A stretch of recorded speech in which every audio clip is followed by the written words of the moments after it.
Okay, I think we're live. I would like to open this meeting of the Town of Rhinebeck Planning Board, call it to order. And we have a few changes in what's going to happen tonight with the meeting agenda. The Jeff Baker, the Cheryl Maurice, and Jerry Ivan Sutton, I hope you get your name right, applications. We won't be taking any action on them tonight. We'll have a public hearing, we'll be listening, but we'll be continuing those public hearings to July 15th. Have you all had a chance to review the regular minutes of our May 6th meeting? Yes. Could I hear a motion to approve? So moved. Second. All in favor? Aye. Very good. Could I hear a motion to accept Jim's meeting minutes? Second. All in favor? Aye. Thank you. Okay, I don't have any correspondence or announcements. Does anyone have any? Possibly we could do a few other things.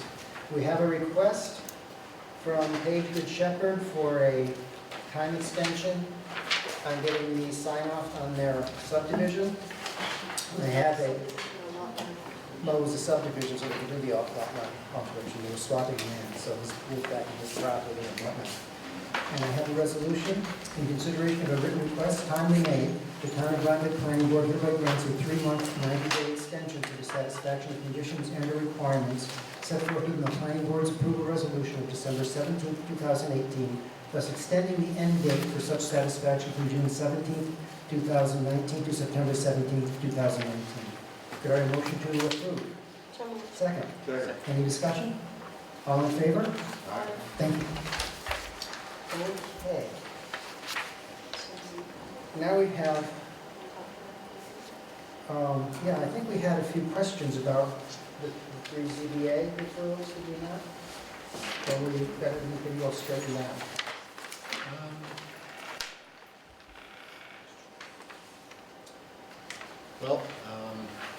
Which one do you want to start with? Well, we have, the applicant is applying for the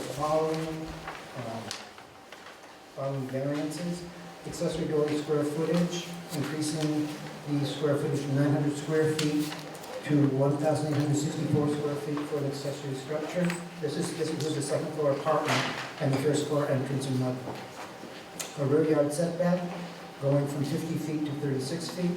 A total accessory structure square footage, all roof structures in the aggregate shall not exceed 1,500 square feet of floor area. The total square footage with addition is 3,906.40. And total roof structures, number of roof structures, 3 roof structures are permitted, 5 roof structures on the site, varies for the number of roof structures. So, I guess the question is if you want to provide kind of our standard response, and we're okay with those, or if you think that those requests need some additional return language to the ZBA. Because it is, there are a number of variances there, but I do believe the issues from before have been cleared up with the downstairs, the office downstairs. so there were a few open permits, things like that, to leave it addressed. It's okay with us.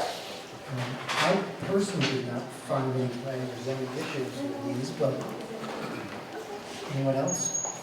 Well, the issue of the size of the square footage variance is really something the zoning board has to do. I mean, a lot. It's a substantial variance, but they've been through that before. We can just leave it up to them. Any other comments? So I think we're looking for number. Okay.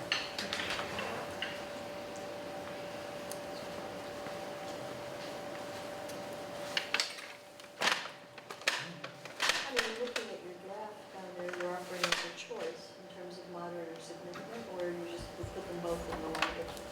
Well, I put in language depending on where you wanted to go. If you think that there are no planning issues, then I think I did standard language, which is kind of the first sentence, and then numbers 1 and 2, which I believe has been our standard response. I'll read these, see what you got. The Town of Rhinebeck Planning Board, upon referral by the ZBA of an application by Stephanie Huffman for variances of accessory dwelling square footage, total accessory structure square footage, total number of roof structures, and a rear yard setback to add in addition to an existing accessory dwelling, finds that the requested variance raises no significant planning or environmental issues, recommends that the ZBA rely upon its own study of facts in deciding the application in accordance with the criteria and procedures set forth in Town Code Chapter 125, Sections 125-124C and 125-124D, including consideration of the input of neighboring property owners. Do I hear a motion to approve? So moved. A second. Any discussion? All in favor? Very good. And we're ready for our first public hearing. This is Susie next door, 23 Grinnell Street, site plan special use permit replacing existing study with greenhouse, and at the same time we're incorporating into it Susie Grill next door, the applications for 19 Grinnell Street, Rhinebeck, site plan replace windows and deck improvements to the roof.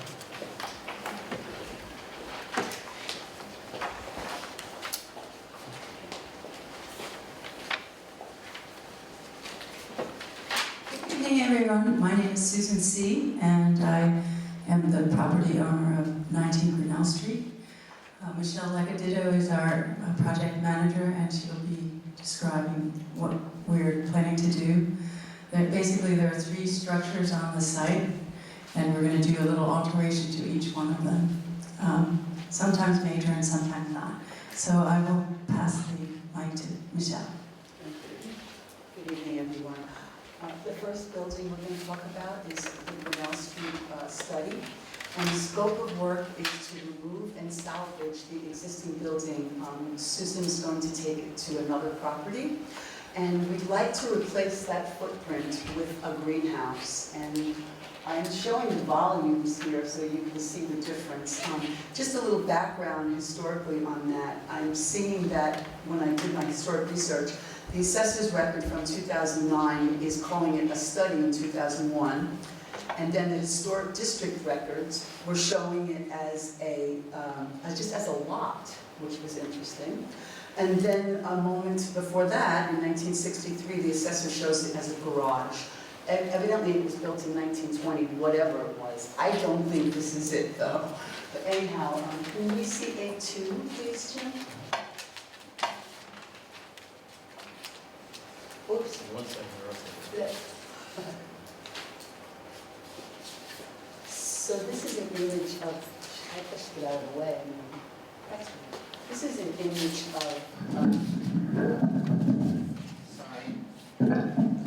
this is an image of our inspiration photo. It's going to be a prefabricated upper portion, and the base is a concrete base with about an 18-inch lower wall. I guess that's it for that one. Okay, you want to discuss the other one at this time too? We do have 2 different approval resolutions, but did you want to do it all at once? This is, I'd like to just do them one at a time, if that's possible, this way. All right. Drive to him crazy. I did the site visit for this. There was some discussion about overhead power lines, but they're right over they're over here. They don't really go over the building. There was some discussion about moving it backwards, but the land goes up in the back, and frankly, using the existing footprint would be the least disturbance to the area. The change from the existing structure to a greenhouse really isn't going to do any harm to the area that I can see. I think you actually get more attractive structure than what's currently there and be more useful. There's already water to it, as I understand, so that will be done, and so I don't think any other utility use is really necessary, so I found no problems with it. I was joined on the site visit by someone from the CAB, if they would like to. And if they won't, I will. Yeah, she also found no environmental issues and no environmental issues with our local waterfront revitalization plan, that was sort of consistent with that. From our site visit, no reason to turn down the application to replace that building with a greenhouse. I neglected to say we're trying to match the historic roof pitch across the street. So, in my opinion, it actually looks better. It's a little bit taller, but we've kind of compensated for that by lowering the top plate height here on the existing buildings about 1.5 feet taller. Any questions from members of the planning board? I have a question on the foundation. It doesn't look like, I can't read that very well. Is that, I don't see any insulation in Yes, there is insulation, there's a vapor barrier. Oh no, there isn't insulation. We're going to do a frost wall, actually, if we're going to do insulation. We were actually considering not putting in a slab and just doing the frost wall. We're waiting to hear back from the greenhouse fabricators because that's yet another way to have a thermal protection and not have the actual slab down. Right. I was told when I started this project with you guys, I needed sealed drawings. So this was a sealed foundation. This is one possibility, but we'll look at the building. I think we have to build according, I mean, it has to be approved according to the drawings presented to us, so I hate to see you locked into something that's not gonna be practical for you. Well, I can easily add insulation if that's an issue. Well, I mean, it's not an issue for me, but you'll find out that you're gonna do much better if you insulate, and even going out horizontally with insulation is as effective as going vertically. So, you will, in terms of growing conditions inside, it will Right. be improved by insulation. That's my Right, well, we were told there were two options. We could go vertically, doing the 4-foot frost wall and insulate that way, or we could do a slab on grade and, you know, insulate underneath if we had to. Well, I'd like to suggest that there's an alternative in terms of going horizontally, just go below the surface horizontally and put fill on top of that. And it does just as much insulation as going vertically. Okay, I'm sorry, I didn't understand. I thought tonight was really more about what it looked like and not how it was going to be built, but Oh, it's the whole thing. it's a whole peninsula. Yeah, it's the whole thing. So I guess the situation is, would you like to go with what you have before us here tonight? That we would be able to go forward and approve, or? So, Excuse me. Hi, Victoria Polidoro, on behalf of Susan. Because I don't believe what you're requesting is going to have any impact physically on the outside, on the view, could we just make it a condition that the applicant may choose either this proposal or the one suggested by Mr. Is it Blum? Yes. Well, It's fine. is that all right with you? And then the final sign plans could just be No, reflect I just one don't of want those to, I don't want to options. lock them into something that won't work well for them. I think they'll do best with horizontal insulation and no foundation. Nothing will heat because it's all protected from frost. And then they'll have better, retention of heat inside the greenhouse area, which I think you'll appreciate. Right, so rather than waste another month finalizing the interior and the insulation, if we could just make that an option, contingent on it not changing the exterior of the greenhouse. Well, that's really up to the planning board. Is that amenable? I have no problem. I mean, I don't either. Okay, thank you. Do we vote on it or? When you So when we vote on the actual draft resolution, and I think that our planner is rapidly writing in something right now for me to read when I get to that point. So that'll be in the resolution. And I actually tend to agree with Eric that having greenhouses and having managed greenhouses, the insulation from the ground especially can be extraordinarily important. If you're going to be growing things during the cold seasons, I don't know if you're going to use this 12 months a year, or if it's mostly just a more warm season type of thing for starting vegetables and then close it down in October and November. do you want to go with the frost wall? Any more questions from members of the planning board? Yes. Members of the public, anyone here with comments, questions? Yes.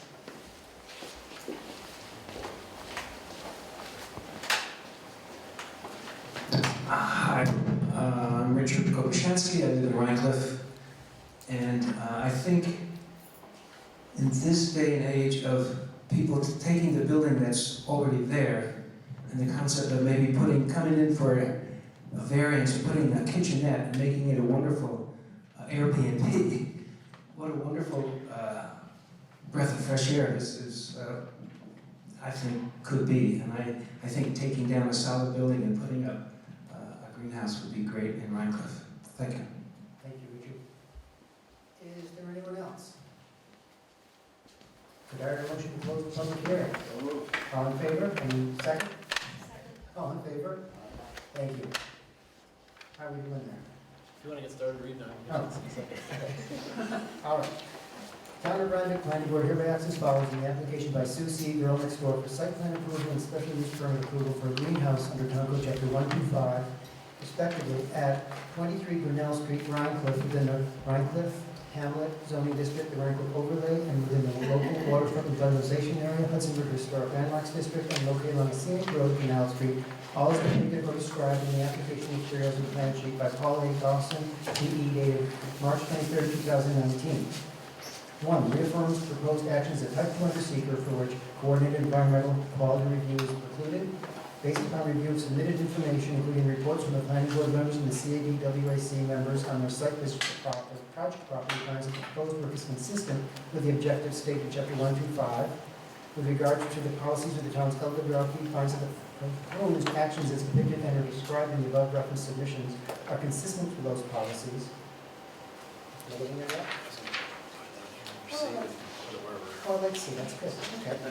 With respect to the application for special use permit to authorize work, finds the proposed work and intended use to be consistent with the general standards for special use permits set forth in Town Code Chapter 125, 12567, and grants the requested special use permit conditional upon receipt of the site plan approved by the planning board.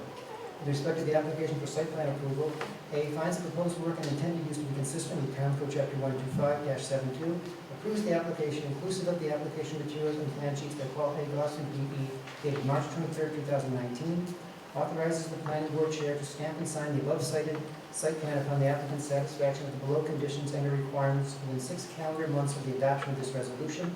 1. Submission of the above cited site plan in the form and number specified within Town Code Chapter 125, except as may be modified to a lesser number by the chair in consideration of filing and distribution requirements, and including thereon all required stamps, seals, and certifications. Payment of any outstanding fees and/or reimbursable amounts due the town of Rhinebeck related to review and processing of applications subject to this resolution, receipt of all approvals, authorizations, or certifications required herein, or from any other town, county, state, or other agency as required to undertake the proposed action, and authorizes the applicant to reuse the foundation detail and provide updated stamped and sealed plans.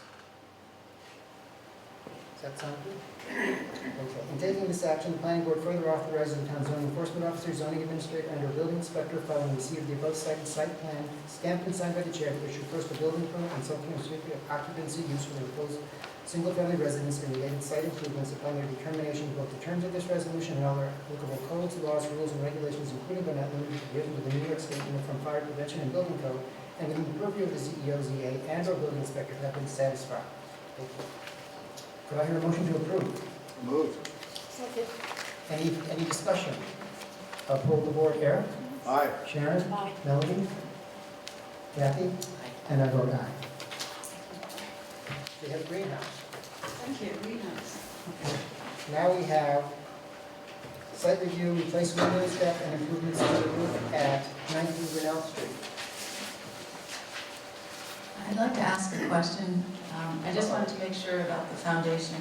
So we can submit, What you're going to want to do is what you submit for me to stamp and sign will have the determined foundation that you're going to use. At that point, you'll have decided, and that's what I will stamp and sign, and that's what you're going to get your building permit for. okay. Thank you. Thanks. And Mr. Bloom, if we do go with the slab on grade, I will certainly add the insulation in. We missed that. Okay, very good. It's just when you do, if you do with the slab, you have to go outside the slab. Yes, oh, absolutely.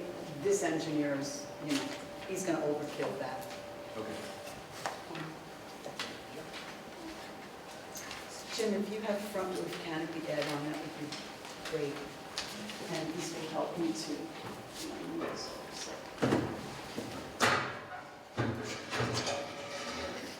oh, hopefully everybody can see that. So this 19 Grinnell Street, it's in the historic district overlay, that's why I'm here. Our imperative driving this project forward was to improve the energy efficiency of the house. And we thought that at the same time, that gave us the opportunity to coalesce some of the non-historic components of the house to preserve it and bring it back to its original, you can't see it on this side, but on the back it's prairie style. We would like to bring it back and keep in harmony with the colonial federalist style that it was meant to be. It was built sometime between 1860 and 1880. Not really sure, the documents aren't clear about that. So we'd like to, obviously we're going to do these energy improvements, but we'd also like to bring it up to code in some ways. There's egress windows that are missing in the second floor bedroom. So one of the ways that we would like to unify the building is to take the gable, the historic gable, I don't know, hopefully people can see this. I'll hold it. I'll hold it. Oh, could you hold it from there? Let me just be able to see it too. So this is the original house down here, the rear. So we basically, this is the hip roof that's in the back that was built in 1988. So it's not really part of the historic relevance of it. We'd like to expand the existing historic gable all the way back. And this is going to serve us in two ways.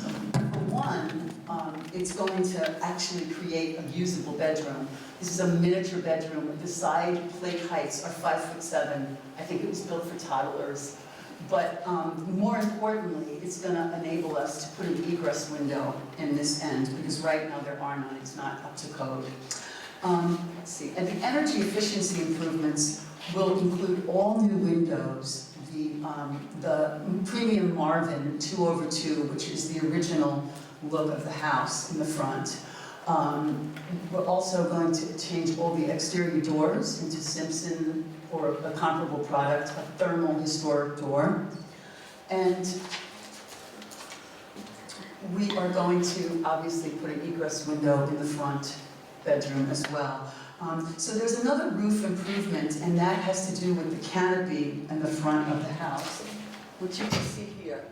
And so we'd like to create a seamless surface out of that and basically make it a little bit of a curved roof, which I have seen examples of in the colonial federalist style. So I feel like we're bringing it even tighter to its history.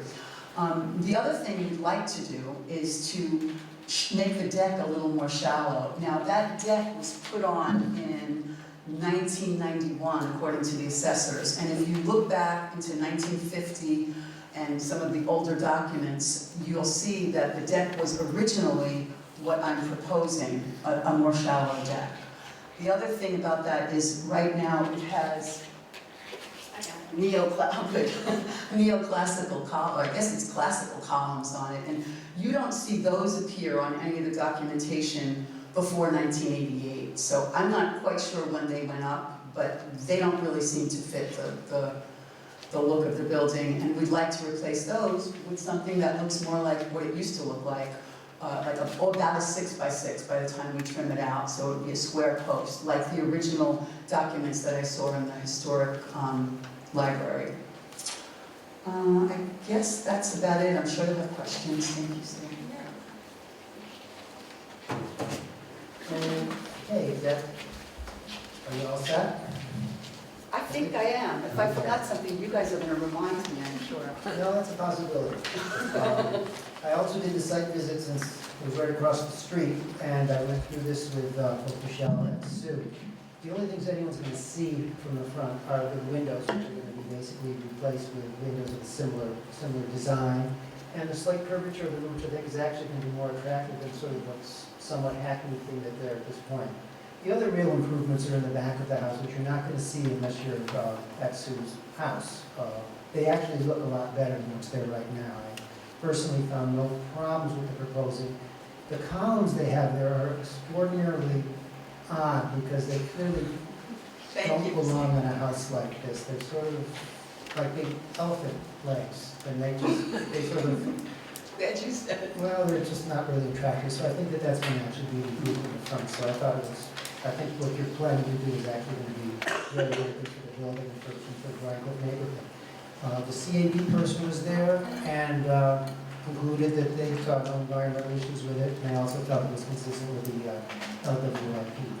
So are there questions from members of the planning board? Yes. Okay. Well, I sort of spun out on the narrative. What was 5'6" and built for toddlers? 5'7". The existing bedroom in the back of the house. You could look at the floor plan. I think it's A2, Jim. I have the before and afters. It's literally 5'7", and if there's 100 square feet in that room that's usable, that would be a lot. It's a very small bedroom with a very impressive So ceiling. 5'7" is at the peak? No, 5'7" are the top plates on the side of the building. So, and then it goes up, but not very much. Right. You know, and the problem is, even if I wanted to keep it because it looked historic, it doesn't in any way. It's got prairie windows, and like I said, it was put on in 1988. Hey, a lot of you- history out in 1988. It's not a bad thing, I know. But you can't get an egress window in it as it is now. I mean, it has to be tempered, it would literally be like 2 inches off the ground. And I failed to mention, and maybe I don't have to, but the egress windows, they're not double hungs, but Marvin makes a beautiful product that looks exactly like a double hung, so nobody's going to know that. And where they're located isn't really a visual plane. Thank you. Other questions from members of the planning board?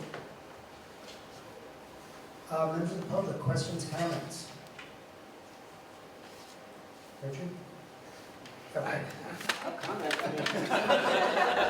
While you're here. While I'm here, nobody else wants to.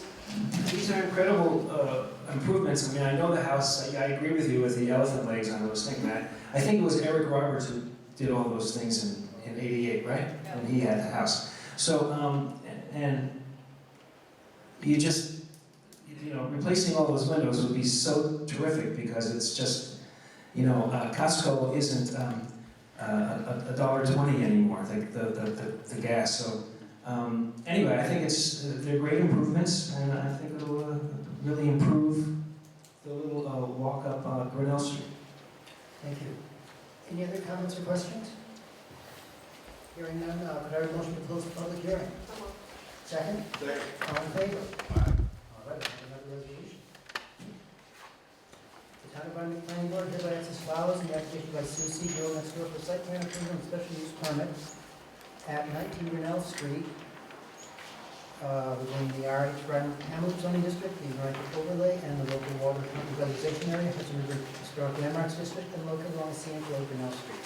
Reaffirms the proposed action as type 2 under seeker for which coordinated environmental quality review is completed. Based upon review of the submitted information, including reports from planning board members and the CABWIC members on their site visit to project property, finds the proposed work is consistent with the objectives stated in chapter 125. With regards to the policies of the town of WRP, finds the proposed action as depicted and or described in the above referenced submissions are consistent with those policies. With respect to the application for special use permit, finds the proposed work and intended use to be consistent with the general standards of special use permits set forth in the town code, chapter 125, section 12567, and grants the requested special use permit conditional upon receipt of site plan approval by the planning board.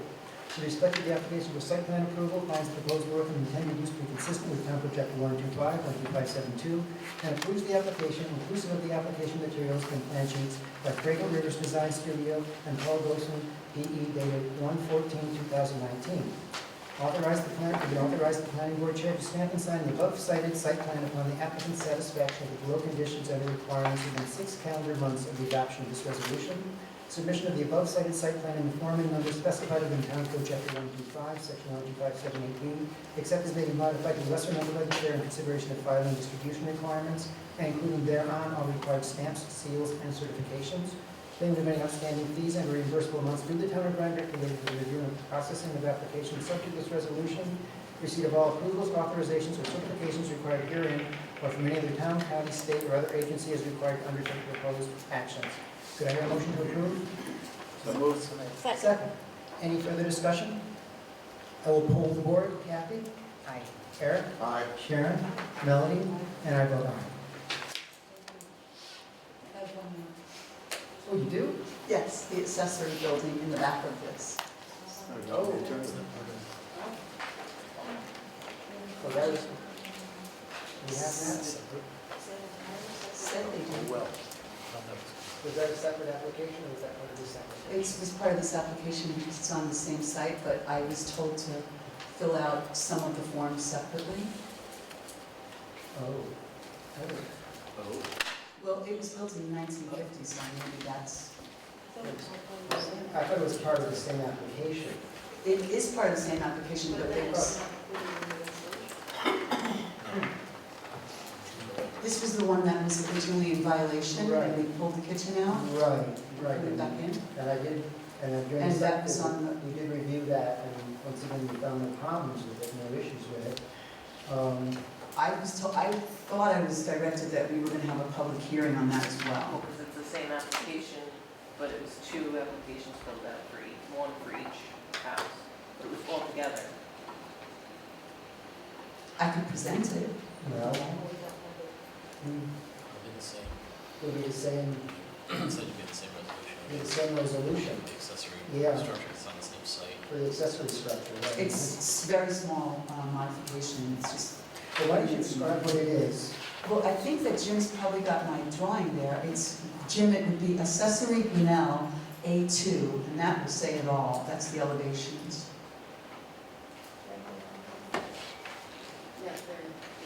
Oh, perfect.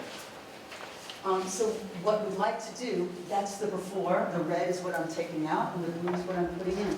There are all these inoperable windows, well, I guess I can't do that. These little 8x8 windows, they're all inoperable, they're absolutely useless for anything. And this is where we're going to have, Sue's going to have her studio. This is her garden right here, and we'd like to just put in 5 windows that match the windows that are existing on the first floor. And we'd like to also modify the stair windows, square them up. I'm showing that they're removed, but there's something missing on that drawing. Okay, questions from the planning board? On the right side of west elevation, what's the modification there? Oh, the only modification there is getting rid of those darn little Those little tiny windows. windows, Yes, postage stamp windows. yeah, they're And just same sieves. thing on the other one. Yes, You know, and right there silly where stair the, windows. where the blue ones replace it is because that's where her desk is gonna be, so she will see out over the garden. We looked at it, I think. Yeah, we did go over this last night. And it makes sense to do it. Question is, where are we in terms of proceedings? Well, what I think I'm going to ask you to do, if you're comfortable, is amending the resolution we just approved to include the accessory structure studio. That's good with me. Does that sound good? Seems like straightforward stuff and good reason to do it. It is, and I know it was supposed to be part of one application, we had one problem because of the violation that had to be cleared. That's why it got pushed, I think yeah. at that point, things got a little mixed up, so. Sorry. It was done as one site visit, so. Could I hear a motion to approve the previous approval resolution to include the language in the, I'll try to read this. To amend the previous approval resolution, the Town of Rhinebeck Planning Board hereas as follows. On the application Sue C. Drill next door for site plan approval and special use permit of the accessory structure as well as the main structure under Town Code Chapter respectively at 19 Grinnell Street. How's that sound? Sounds good. So moved. Second. All in favor? Aye. Very good, okay. Thank you. Now you're good. Thank you, sorry for the confusion. No, that's quite all right, it happens. Okay, our next public hearing is Jeff Baker, site plan approval, special use permit and wetland permit at 1010, 1014, Route 308. Good evening, I'm Jeff Baker. Tonight I have my wife Pat with me. And I'd like to ask Michael, you made an announcement at the beginning of the meeting Yes. that you won't be voting. No, we won't be voting on this tonight. Now, I have planned to do a summary of our project for you. And that's fine. Should we do that tonight, and then will we do it again next week or next month, or should we just wait until Well, next that's, month? well, it is a public hearing tonight, and so you have every right to present if you wish to present. If you wish to hold off presenting, you certainly can. That's your decision, because we are going to be putting this off. Next meeting will be January 15th, and you'll be on this, I'm sorry, July 15th. It won't be January, it'll be July 15th, and you will be on at 6:50. Okay, well, I'm just wondering if you want to hear it twice, are we putting it off because some of the board members aren't here tonight? No, you can, if you want, I think it would be good if you do present, and then you're going to get the reasons why we're putting it off. We're not going to conclude this tonight, so why don't you present, and then we'll go from there. Okay. We bought a 24-acre parcel on Route 308, had a small cottage on it. And we just love the property, we love the lake. It's on Lake Sapasco.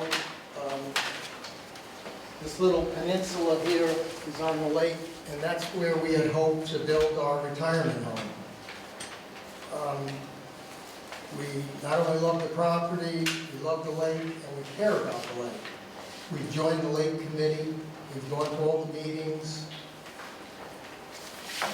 met the neighbors on the lake, and the lake committee's purpose is to manage the lake, make sure it stays as clean as we can keep it. They've hired professional people to monitor the lake and to put in chemicals as needed to control weeds and such. And over the years, we put in many thousands of dollars for the upkeep of the lake. In addition, last summer, Carl Paris, who lives down in Sapasco Village, put in a project that was approved to remove lily pads from the lake. And the problem with that was they had nowhere to dump the lily pads.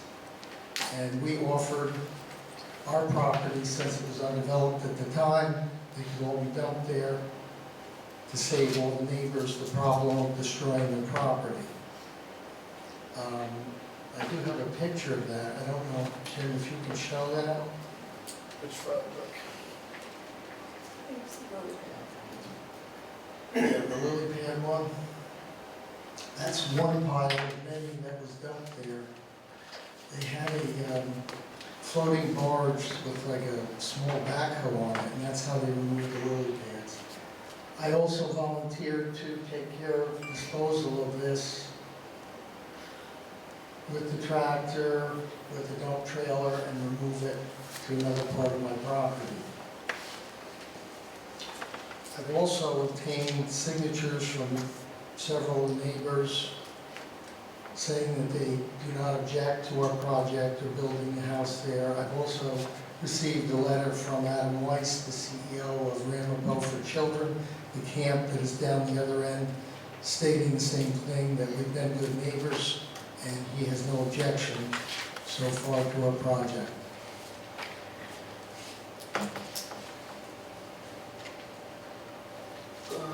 If you could put up the picture of the house site.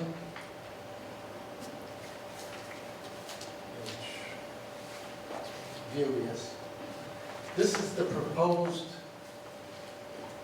view from where the house would be located, and members of the board came out. They could see the site for themselves.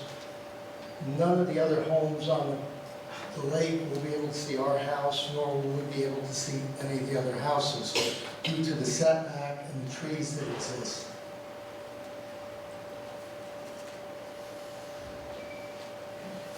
Okay, Jim, could you put up the timeline for me?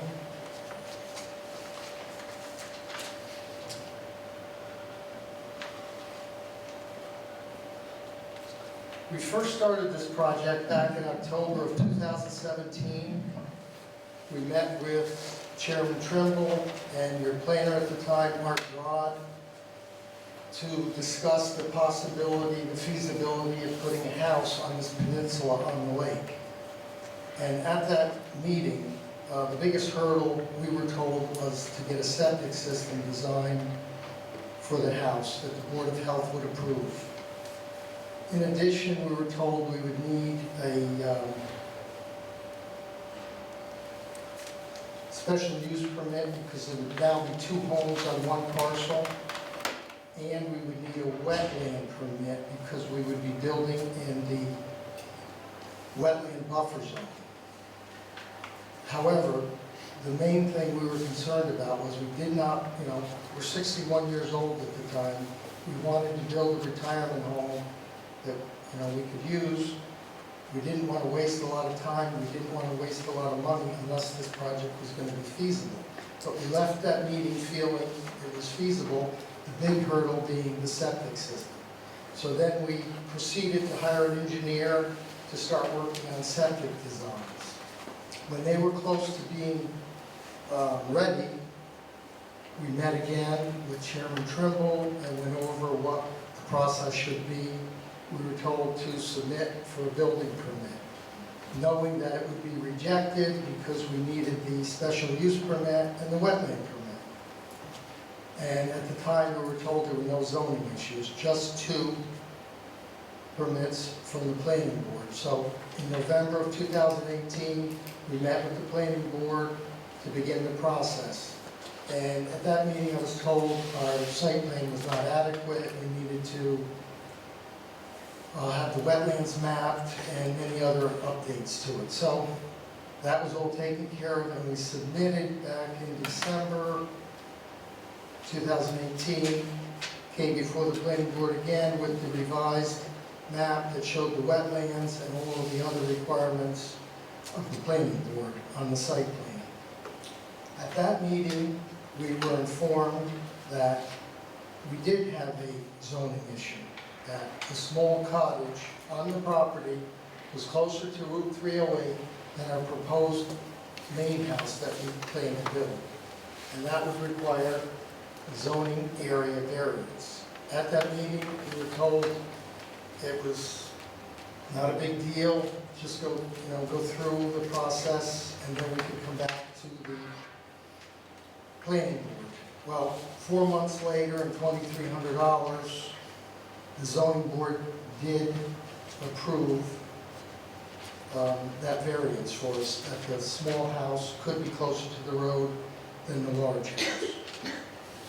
And if you don't mind, I'd like to read in the resolution from the planning board, or from the zoning board, what they based their approval on. And first was, if the variance is granted, will it cause an undesirable change in the character of the neighborhood or cause a detriment to nearby properties?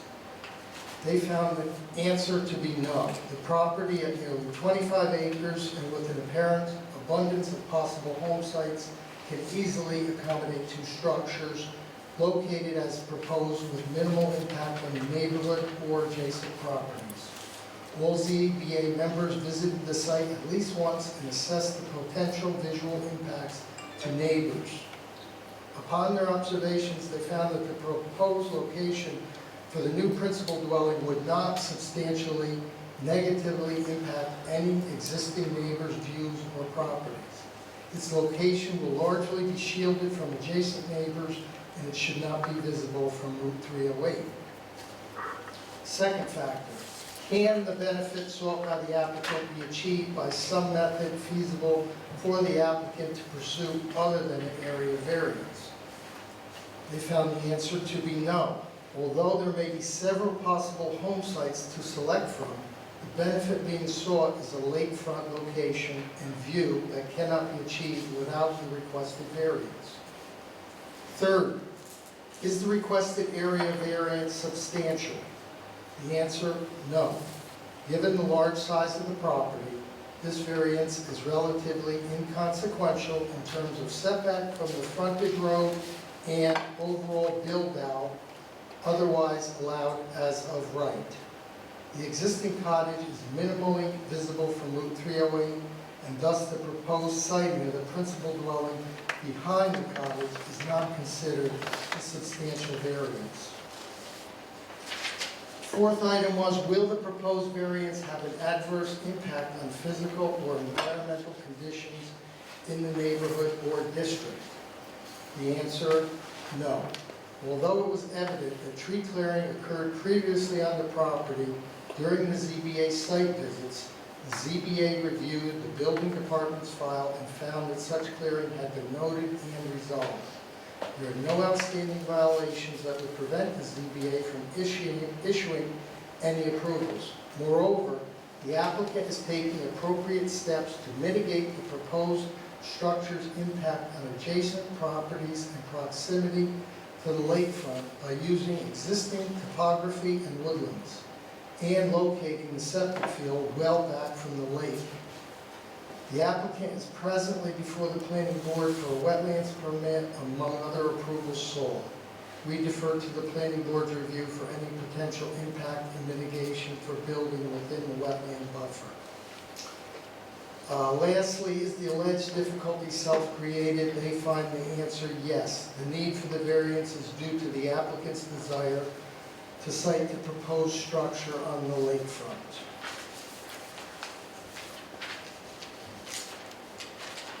And so they did approve the area variance, and I came back to you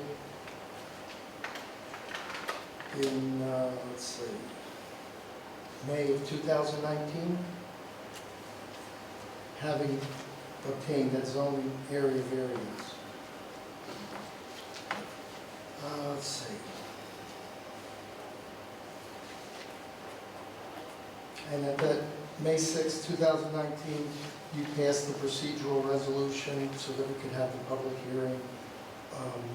3 of the board members came out, did a site visit, saw where the house was proposed. And here we are tonight. We're now 2 years, almost 2 years into the project. I'm now 63 years old, 2 years older. We've paid over $4,000 in fees to the town of Rhinebeck, over $11,000 in professional fees. We've got over $15,000 into the project now. And, you know, to the board, I understand that you're concerned about this because it's on the lake. We've tried to take all the action that you've asked for and realize it does take a while to get these things approved. And to us, this is a very important decision for us. This is the house we're looking to spend possibly the rest of our lives in. It's a place where our family can come out and friends and enjoy the lake with us. So we're really hoping that you will approve this project. Thank you. I think one thing I would like to clarify, the variance you got was to have the cottage in front of the structure. Yes.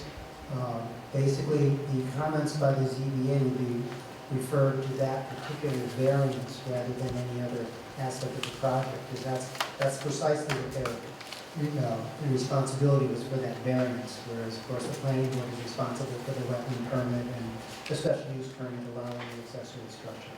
So But they did address the visibility of the house. they And they did address take a that. look at, they were up at the property in January and February when there were no leaves on the trees also.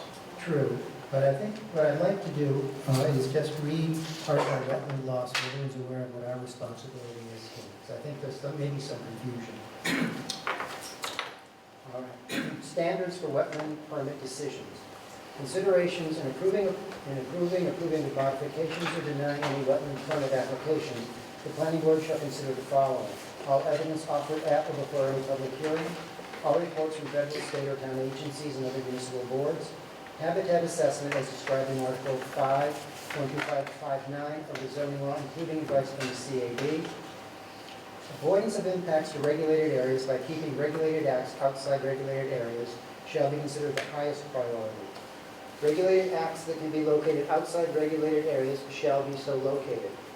If avoidance of impacts is not possible, then mitigation for impacts on regulated areas is required as determined during the planning board's secret review and process. So that's what we're responsible for. Not the ZBA, of course, obviously, is not responsible for those factors. As I think you described some visual factors, sighting of, be able to see it either from the lake or from through a lake.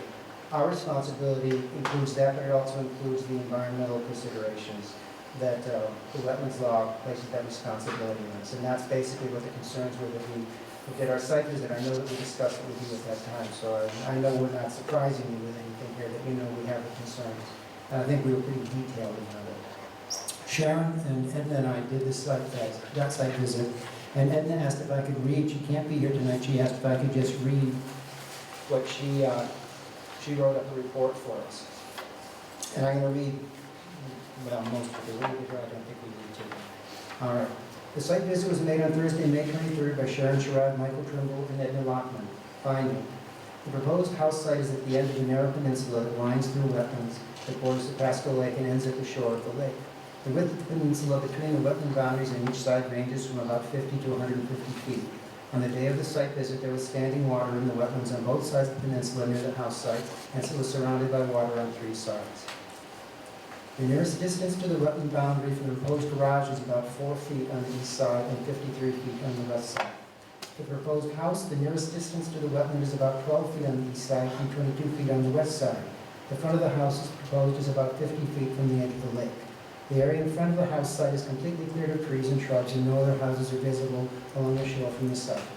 There's an existing single-family house and garage to the west of the peninsula and proposed house site. This house is about 12 feet outside the wetland boundary, and the garage is about 25 feet inside. And there's a photo showing here of the house site, which I believe you've also shown up there. Issues with this application. According to the site plan, the elevation of the house is only 6 feet above the wetlands, which held standing water during our visit, and 8 feet above the edge of the lake. Excavation below frost level to prepare for a concrete pad would likely need groundwater. The house and garage would be so close to the wetland on the east side that construction equipment could not access the area without traversing the wetland. There is insufficient room to temporarily store excavation spoils for removal without threatening the wetland and the lake with muddy runoff. The proposed drive has a steep decline into the wetland on both sides. Excavation materials could fall off trucks into the wetland. Future snow plowing could result in dirt or gravel falling into the wetland over time. Other buildings along the shore of the lake are screened from view by trees and other foliage, but the proposed house will be visible from many points along the shore and on the lake itself, violating the serene environment that currently exists at this portion of the lake. Alternative house site. The applicant was asked whether the alternative house sites were considered. Mr. Baker said no, that if unable to build on the proposed site, they would choose not to build on the land. He said that any other site would require clear cutting of a lot of trees. However, there is a site about 100 feet northeast of the existing house that offers a superb view of the lake through tall trees. The location is roughly where the driveway from the existing house meets the proposed driveway to the peninsula. Use of this site would avoid all of the impediments to the wetlands and lake environment that are outlined above. And there's a photo taken here as well. I know you know what the site is because we have pointed it out to you. Benefits of potential alternative house site. The site provides a beautiful view of the lake through existing tall trees. It might be desirable for a small portion of the site to lie within the edge of the wetland boundary, but it is on flat land, and it's between the edge of the wetland buffer. But it is on flat upland ground, which is 10 to 12 feet higher than the proposed site, further from the wetland and lake, and allows easy access for construction equipment and excavation without threat to the wetland or the lake. Existing trees would provide some screening of the house from the lake and other nearby properties consistent with the current unspoiled ambiance of this section of the lake. The existing foliage would also help protect the wetland and lake from runoff during construction. Use of the site would reduce the cost of constructing a septic system and road. Conclusion, the application for a wetland permit allowing building at the site currently proposed should be denied. The applicant should be asked to consider an alternative site which might require a wetland permit for a lesser intrusion into the wetland. I also have, well actually, Sharon also was with us on that site visit. I may have comments you wish to make? I'll hold off for now. Okay. Frankly, I do agree with Edna's comments. One thing that we, and I'll read now, the Conservation Advisory, they've also sent in a report to us. Dear Chairman Trimble and members of the Planning Board, the Conservation Advisory Board, upon reviewing the application for proposed single-family dwelling at 1010-1014 Route 308 and past knowledge of the property from past submissions, the CAB finds a significant concern with the proposal, specifically the impact of locating the proposed single-family dwelling on the embankment of Lake Sapasco and within the wetland and its buffer zone. The Conservation Advisory Board would advise and support a recommendation that a habitat and environmental impact study be conducted by Eric Kiviat of Litsonia as the Town of Rhinebeck Planning Board's recognized habitat assessment agency.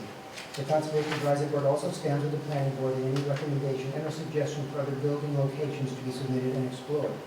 Sapasco Lake is a significant habitat and environmental resource for its wildlife, aquatic life, bird species, and amphibious life that all depend on Sapasco Lake as their intricate ecosystems. Sapasco Lake has been earmarked by the CAB to create charted and map boundaries of the lake and surrounding areas as a CEA, critical environment area. Areas are chosen to go through the process to become a CEA are picked because they exhibit the very environmental and habitat resources that the Town of Rhinebeck's comprehensive plan desires to conserve and protect. In conclusion, the CAB would strongly recommend the Planning Board retain Eric Kiviat and Litsonia to complete a habitat assessment and environmental impact study.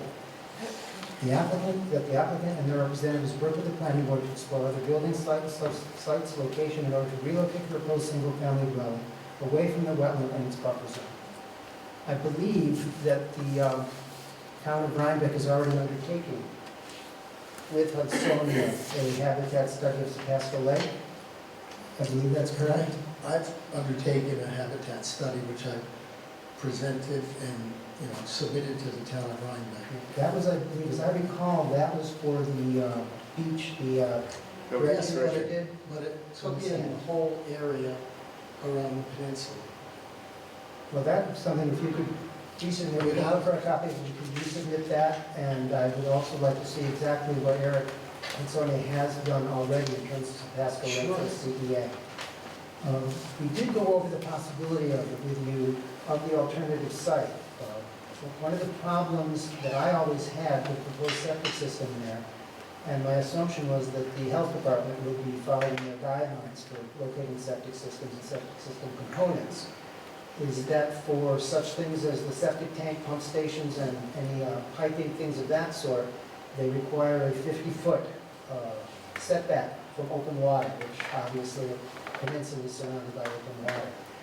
As we both know, what you currently have there on the site cannot meet that requirement. The health department gave you a waiver on that and permit you to put in the septic system and the pump station and the piping down through the peninsula, because you don't have the 50 feet. I believe in some places, as Edna pointed out, the peninsula just runs through, and where the septic tank is about maybe 100 feet wide. So clearly, you're not meeting that requirement.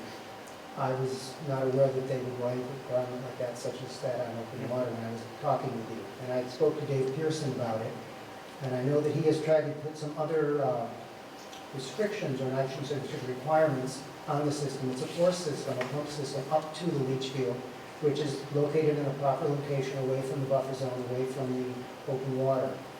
And I know there's some testing requirements. Unfortunately, there's no ongoing testing requirements. Should anything ever fail on that system going up to that leach field, the only way you're ever going to find it is probably as the stuff is going into the lake. So clearly, we do have some concerns about that.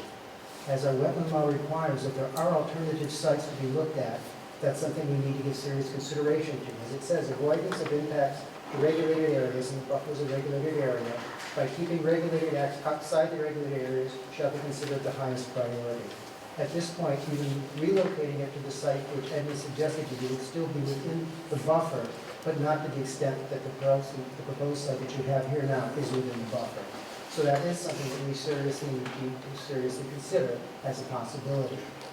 At this point, and that's why I want to put this off until July 15th to continue this, because I think there's a lot of discussion on the planning board as to how we actually meet our mandate on the requirements that the wetland permit places upon us for locating projects such as this within buffer areas, within regulated areas of wetland. I understand your concerns, but I do find it troubling that we met 2 years ago with yourself and the planner at the time, who had been the planner for the town of Rhinebeck for over 30 years. We gave you the exact location, which is exactly where this house and garage is proposed on the map that we gave you. And you were given, go ahead, get your septic system approved, and the rest of it should not be a problem. And now 2 years later, we've spent the money, we've got the septic system approved. I don't understand why we weren't told. We came specifically for that pre-planning board workshop so that we wouldn't be in this position that I now find myself in. And I that's didn't want to precisely- waste 2 years, $15,000. I'm now 63 years old, and now I'm being told, oh, it's not going to happen. Well, I'm 67 years old, and I've been here for the 2 years too, so these Yeah, things but you're happen. not waiting to build your home, you're retiring. It was a pre-application meeting. At a pre-application meeting, there are no approvals given, there's no assurance of approval given. It's not, you don't even have an application before us. That's where we go through a review process, that's where we go through the site visit process. I have not seen that site until we went out there last month. When I saw the site and I recognized the fact that you were so close to the wetland itself, not even the buffer, in some places the buffer really doesn't exist anymore. That was a red flag for me. I had not seen the site. I was not aware of the topography, I was not aware of what was there because I had not seen it. The zoning law, the wetland law does require us to take these things into consideration. Until the review has taken place, until public comment has taken place, until all the different factors and all the different regulations have been looked at, there is no assured approval. That just doesn't happen. It's called a pre-application meeting, so we go over what you're going to need to do to file an application for something to go forward. It does not guarantee approval. It doesn't guarantee denial either. But it guarantees a process will be undertaken to review and see whether or not what is being proposed meets the regulations that we are required by law to administer and to follow. That's how it works. I understand how you feel it works, but our purpose of that meeting was to determine whether this was feasible, whether we should go forward. And it is feasible if you're moving the house, and some of the trees would have to come down from that area. But it would give you a perfect view of the lake, a very good view of the lake, without being so troubling to the wetland itself. Where you're putting that house, there really is no buffer anymore. You're right on the water. So if anything does go wrong, things even from the house itself, stormwater, things of that sort, there is no way you can do anything to control stormwater erosion during heavy rainstorms, such as the ones we've had the last couple of months. It's just going to take mud right into the lake. There's just no place else for it to go.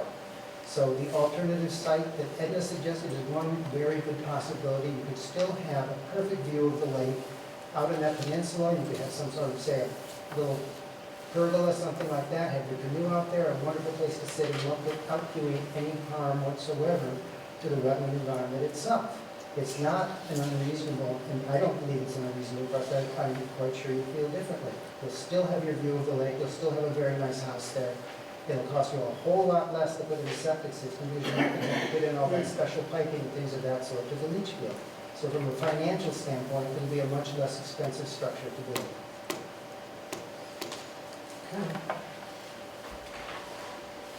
What we're probably going to do is we're going to look at the habitat study that you submitted.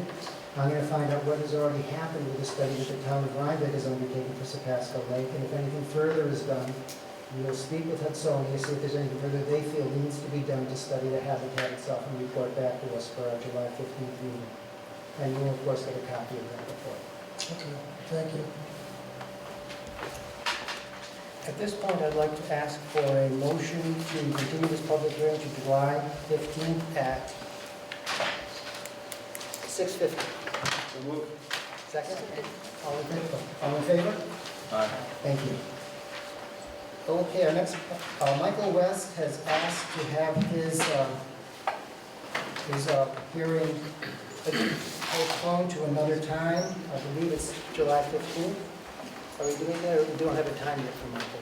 He's gonna be June 17th. June 17th. He gets in, very lucky. Well, he called the next day. Oh, okay, well, all right. Then the next public hearing have is Cheryl Delis. This is 336 Route 308, site plan and special use permit, construct garage in front of house. Hi, I'm Mary Holding from Bay Horse, representing Cheryl. We are looking to build her a garage. It will be sitting in front of her house due to the topography of her land. She has a small strip of property just off of 308, which drops down an embankment to a street.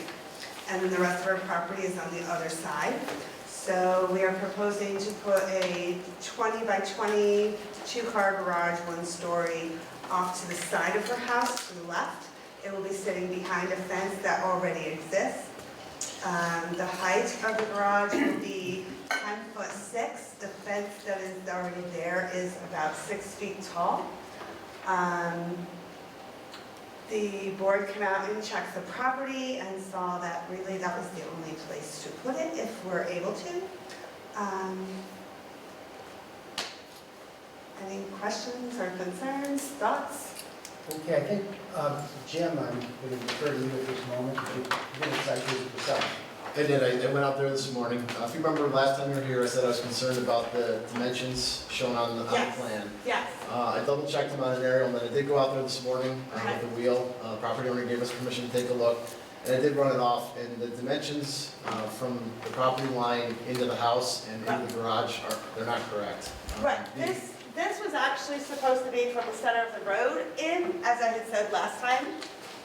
Right, so, but you're showing 50 feet from the property line to the front of the house, and by my measurement, assuming the property line is about where the utility lines run, you only have 30. So if you put a 20-foot garage in front of the house, and the house is only 30 feet back, it only leaves you 10 feet between the front of the garage and the edge of the road. And there's some questions we have about whether or not that's actually within the DOT right-of-way, because they have a certain amount of right-of-way off of 308. Well, my bigger concern, the reason I went out, is I'm concerned that the property owner actually doesn't have the space necessary to be able to build what's shown there. Because if the house is only 30 feet back, a 20-foot garage puts you too close to the road, I think even without a DOT right-of-way issue. So I think, my recommendation would be to get the, take a look at these dimensions and see what's going on. I think there is a potential, you could put a building on there, maybe off in the upper corner there. But as shown on these plans, I just don't see how it can happen. It drops off immediately in the back. And with these dimensions, I don't see how the vehicles can actually legitimately pull into the garage and make their own way in. So, from a practical standpoint, I think, these dimensions do need to be checked and rerun, because we don't want mechanics that have plans that have improper dimensions on them. And we don't want the applicant to have an issue, when you go to build it, to find out you can't actually do it, and then have to come back in again and go through this process again. So that was mainly why I went out there. So I'd like to see those, looked at again and remeasured to make sure that they're right, and I know that has an implication. Jim, quick question. From what you saw, there's no room for a garage in that location due to the fact that you'd only be possibly in the right of way? It's really, really tight. Yeah. I have some pictures, I didn't get a chance to So upload. if it gets clarified and we're like a foot outside the right of way, it's good to go there, or? It kind of depends. It may require some discussion with DOT. Again, if you only have, say, 10 feet, it's a little more than half a car length to actually make your turn into your garage off the street. That's pretty tight. Yeah. I know there are existing conditions like that out there, but we try to avoid having a situation where you might be backing into the road or having to correct, that type of thing. We need to interject just a minute. Her driveway comes in and around and out. So they would be coming in from the far side to go into the garage, and they'd be backing out towards her house to come out. Could we get a plot plan with the driveway shown on it, or? A what? I believe there is a drawing in there. Does that show, Which side is it? is that one that shows, is that the existing I driveway? drew it on. I drew it on. Yeah, So, even if the proposal is they're gonna come in from the side, the dimensions do need to be adjusted to make sure that they're correct. Yes, On the site absolutely. plans, to make sure that they can be built, because we don't wanna have an issue where, you go out and all of a sudden you're told you can't actually build it. Right. and we'll double check with DOT, state DOT, to see exactly what they consider their right of way. Yeah, because they had told me to measure from, because of the area, to measure from the yellow line in. Yeah, And that's what they had told us to do. okay. We'll double check with them to Yes, see exactly absolutely. what their right of way is, and I don't know what the state right of way is. Who's responsible for the site visit for this one? Well, I wasn't responsible for it, but I did one. Kathy was. I went, Kathy and, and Woody went. oh, so on behalf of Woody, On behalf of Woody, which I'm happy to do, it is incredibly tight there. I will say that. Yes. And I think Woody actually asked the same question about turnaround Yes. space. And you gave the same answer. You felt that comfortably they could get in and out. I've been looking at it because I go home that way and come back that way. And it looks, I have to say, terribly tight as it did when we were on the site. I think Woody felt that it was workable, but I don't think either one of us understood that there are measurement issues that are incorrect. And there's no other site on the property that would be No. acceptable for It's incredibly, are you asking me? It's Yeah. incredibly narrow at that location, and then And then, there's a drop off down to and even over the here, river. where they have the little tiny shed, even if we took that out, I mean, I don't believe there's enough No. room to build it there even. No, it's worse over there. Yeah, I think so. Yeah, so it's probably the only location.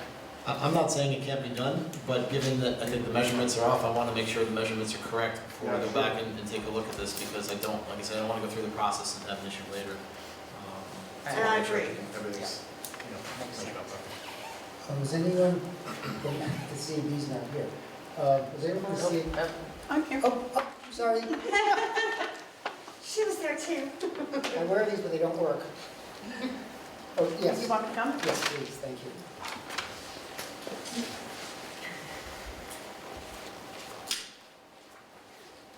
We could have brought the microphone to you, but it's okay. So the issues you mentioned notwithstanding, the CAB had no issues pertinent to its charter.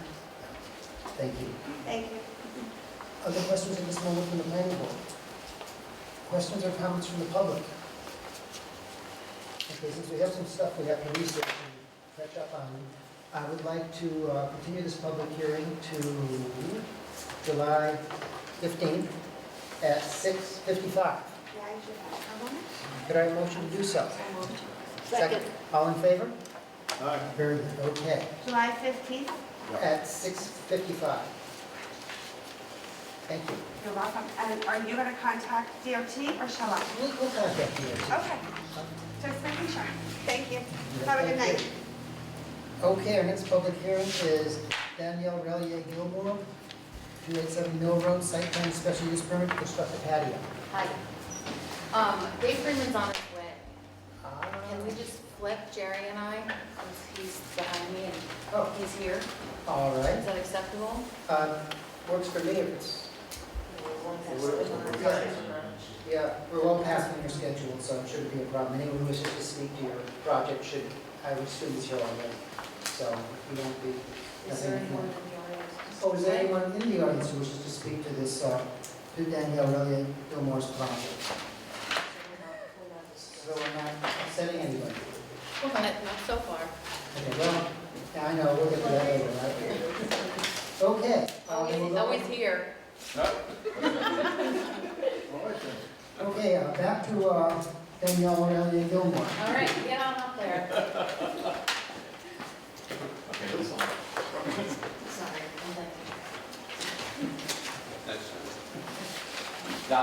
Not that I would make fun of other towns, but the one to the north, which is a little village that starts with a T, had to have a 10-minute discussion that they could do 4 public hearings in one night. What a bunch of horses. We got 7 here. So my name is David Freeman. I am here for proposed patio for Danielle Relier. The proposal right now is to create a stone-topped patio, concrete base, in back of the house towards the western end of the property. If you've been to the site visit of the property, the remainder of the backyard is trying to stay open so there can be play space there. The main issue, of course, is that we are creating a hard surface patio. So what Danielle has proposed, and I don't know if that made it into the file or not, is a series of plantings. So I don't know if that made it into the file or not. I don't think so.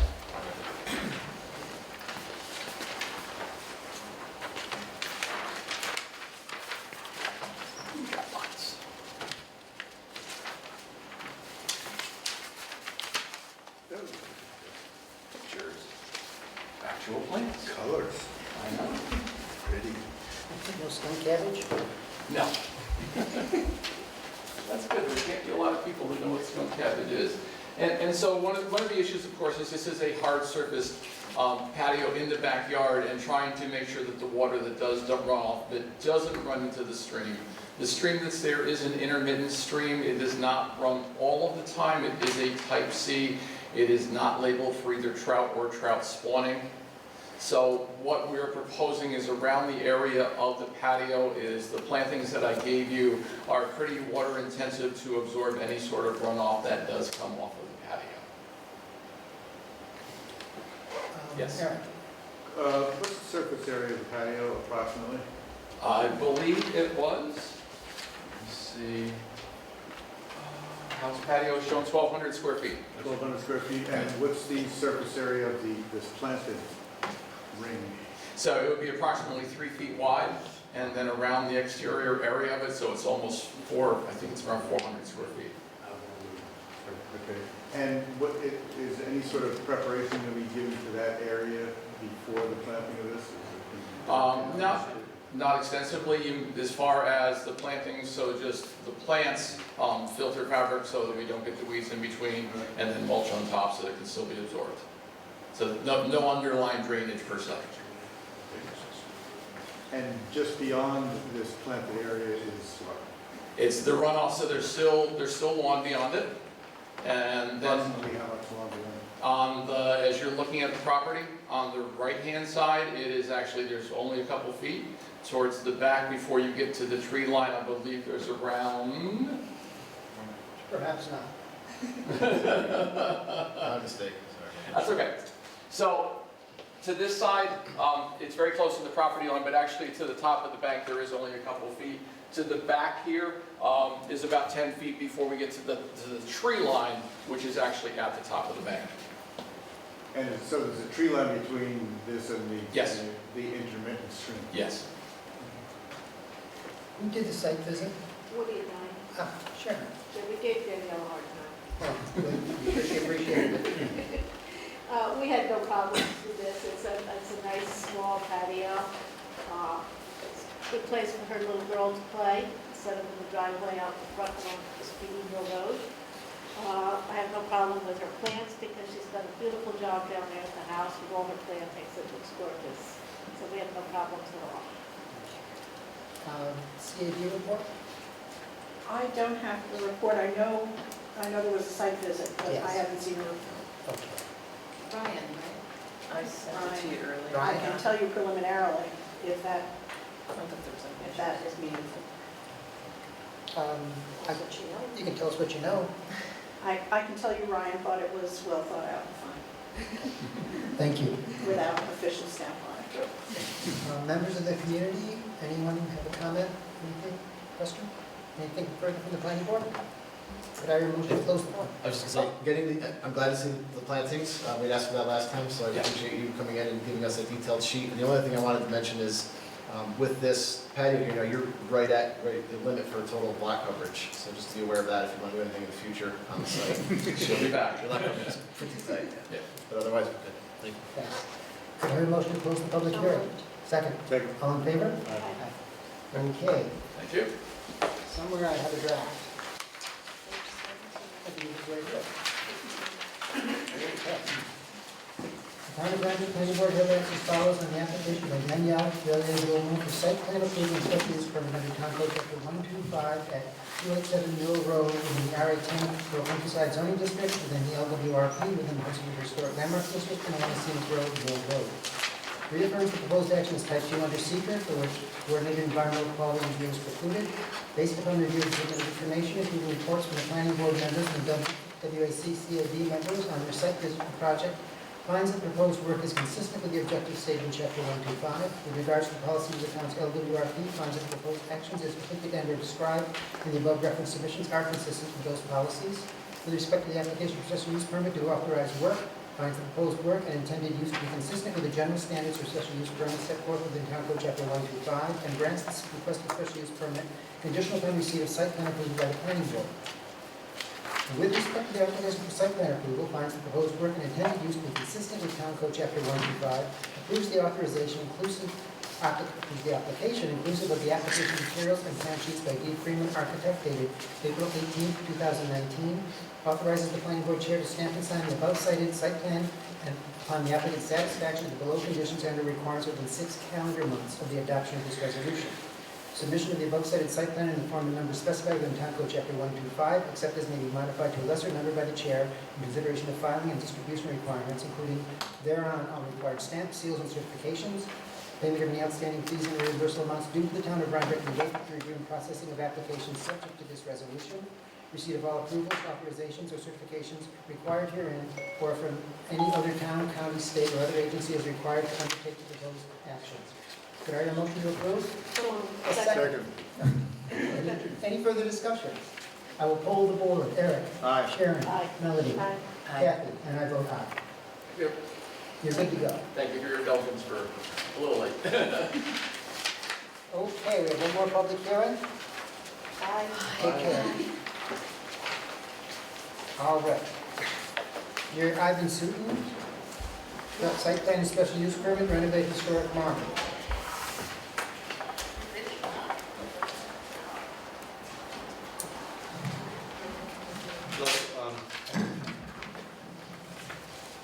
I'm Paul Fearns, engineer working with Jerry Usuchin on his property here. We met with you guys a few weeks ago on the project. We are presently updating the plans as the health department, appeasing the health department on connecting the barn to the septic system is taking a little longer than expected. And we have gone in front of the zoning board for the special use permit, and we're going back for a public hearing on June 19th for that. And so we have that in motion, and we're here for the public hearing. Any questions or comments at this time? Okay, I know that I've recommended to you that you take a look at the requirements for a site plan approval first. Because that then becomes the legal document from which a building permit will then be issued. On this, I don't see located, it may be just me sitting back here, exactly where the existing septic system is, where the leach field is, where it's going, how you're going to attach the new bedrooms in the Well, converted that's barn. what's taking a while that we're working on. You know, Jerry had to hire a couple plumbers and excavators, and you know, going through the process of finding where everything is. And now we have to work up a schematic to get the, hopefully, gravity flow from the barn out to that septic tank. We've got all the data we need. Jerry is working with a contractor as far as, you know, layouts of where his bathrooms and kitchens are, and how we can run the piping with, you know, minimum pitches and get it out there. We're pretty close to having it finalized, but that is not on the plan yet. Oh, well, now, But it will be. there are going to be, I guess, from looking at what we saw from interior plans for the building, there'd be more than one kitchen? You know what you just said, kitchens? No, one kitchen. One kitchen. There are also two structures, two rooms in there, a library with a closet and a bathroom, and a office with a closet and a bathroom. In my discussions with the health department, very often something like that is considered a bedroom. And therefore, the number of bedrooms for this is actually 5 and not 3. So I'm curious as to why that has not been brought to the attention of the planning board previously, or the health department, since I think that they would then want to take a closer look at the existing septic system, which apparently was designed for 3 bedrooms. We plan to keep the design as a 3-bedroom system, and we can modify those plans to remove closets out of other rooms if necessary. We've had several conversations with Dave Pearson, both myself and Jerry. Can I say something? I'm the owner. Yes. One of the bathrooms you mentioned with the office is an existing powder room that's already there. It's not a full bathroom. It's just something to wash your hands in the toilet. And in the library? Pardon me? And In the library, we're going to have a bath, yeah. Okay, you see, that's a bedroom, as far as we're concerned. Anything which has the ability for sleeping quarters under the building code. And So that's- if I remove the shower, then that will... I would suggest for a library, in all the applications we've ever had come before this board, we have never had a library with a full bath and closets, that's... Fine, we'll remove the shower. It's not a big deal. I think also the bathroom would have to be removed. That will Well, remain a then potential bedroom. Can we use it as a powder room? I don't know. You already have them right outside. In order to get to these 2 rooms in the library and the office, you have to go through those rooms. They're not generally available the way a powder room would be going off a hall or something. That's why I see. I see. Okay, then we'll remove it. Okay, thank you.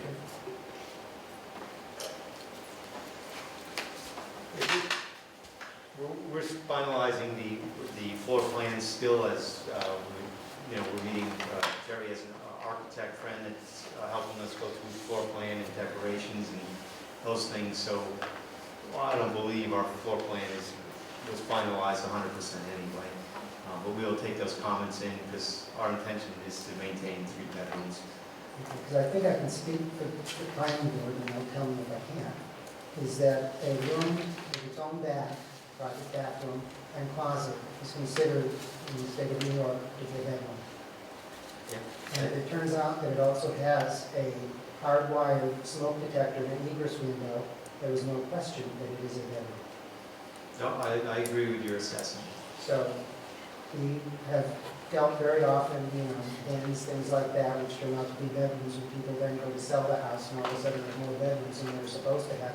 And then they have a lot of problems with the health department requiring changes. And, if you want that, you're entitled to it, you can do it, you certainly can do it, but you should do it up front so that you just have to make the changes to your septic, things like that once, and do it in the main construction phase, so you don't have to go back in again and disrupt your home life and everything by having to upgrade something, which is what you end up having to do.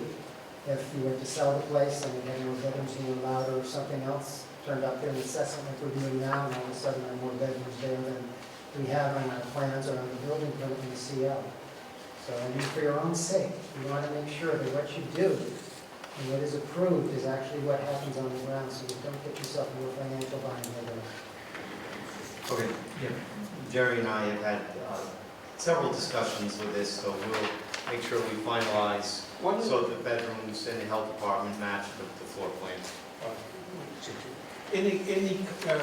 The existing cottage had 2 bathrooms. It had a powder room upstairs and a full bathroom downstairs. The full bathroom downstairs, the cottage is not living quarters. We have it's an exercise room, a sauna, and what is in that bathroom is a steamer, a steam bath, a steam shower. So when you're exercising, you go in there and you take a steam. It's not a bedroom. So I didn't classify it as a bedroom. It's basically a gym.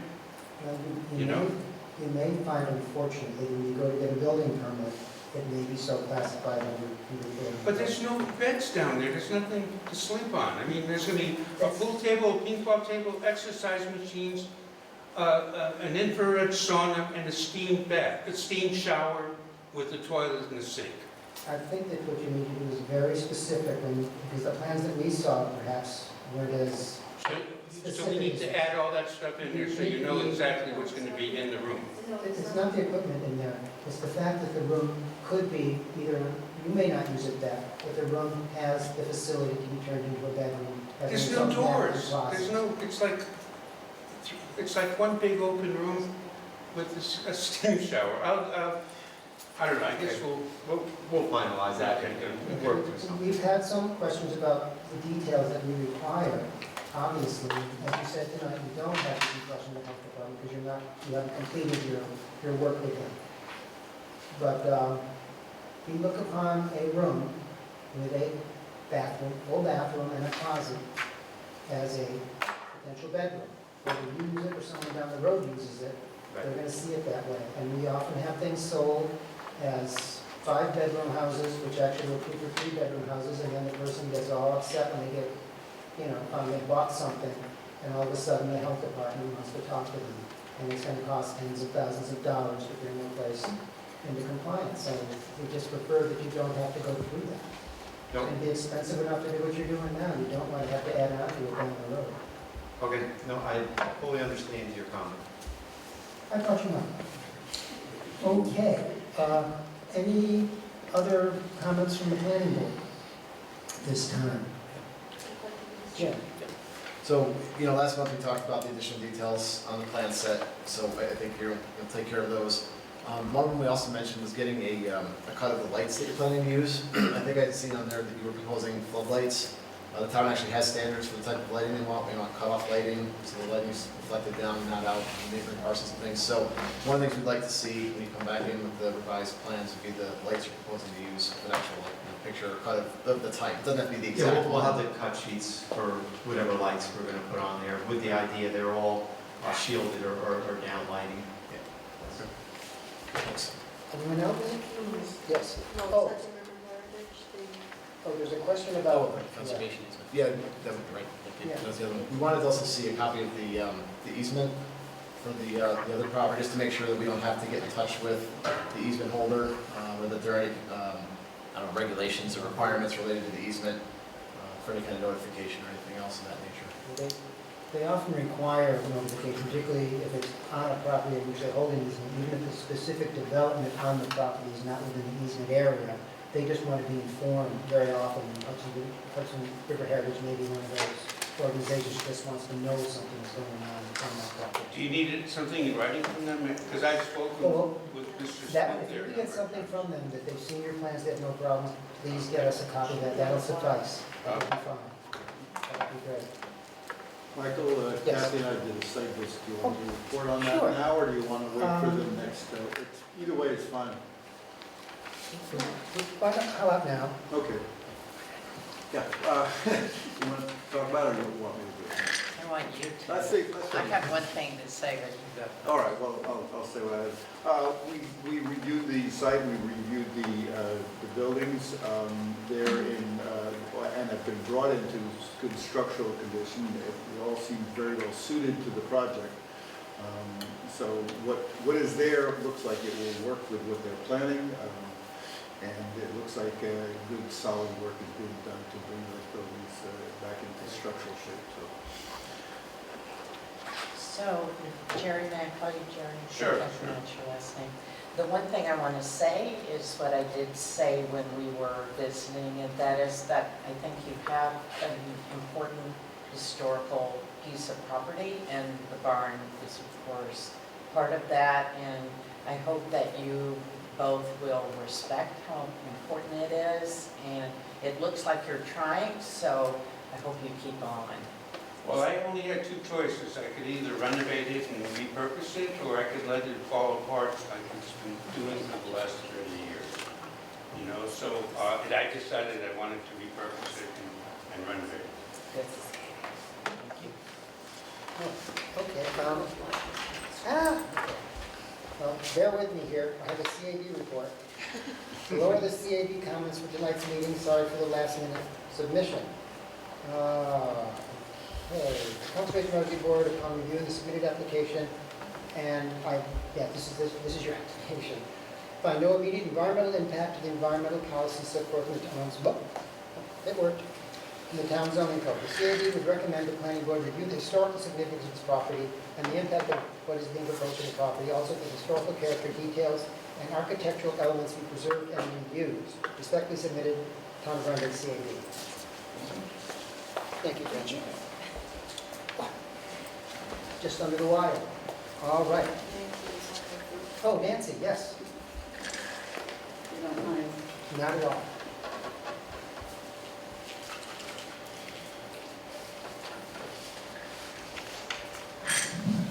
Nancy Kelly, a Rhinebeck Town historian, and I just want to give an overview that this is a property that's on the multi-resource district for the town of Rhinebeck. It was a historic estate. The Scholar family had it, and there's a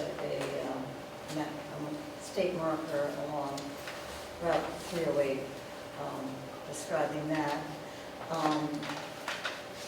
Dr. Miller, who owned the property, I think when the barns were being built and those things, had quite a farming operation going there. And the road at the time was going up past the mansion and not where 308 is currently located. Now 308 has gone close to the barns, and before that the barns were more isolated. the property has been divided up now so that we have the mansion as one property, we have the carriage house as another property, we have these buildings which were the manager's residence, and the barn had a residence attached to it for help. And so that's the area that they're speaking about, that they want to use as their recreation area and like that. So it's commendable that we're able to maintain those buildings and continue to have them as part of the historic site. And I think that it's being very carefully considered, and appreciate that.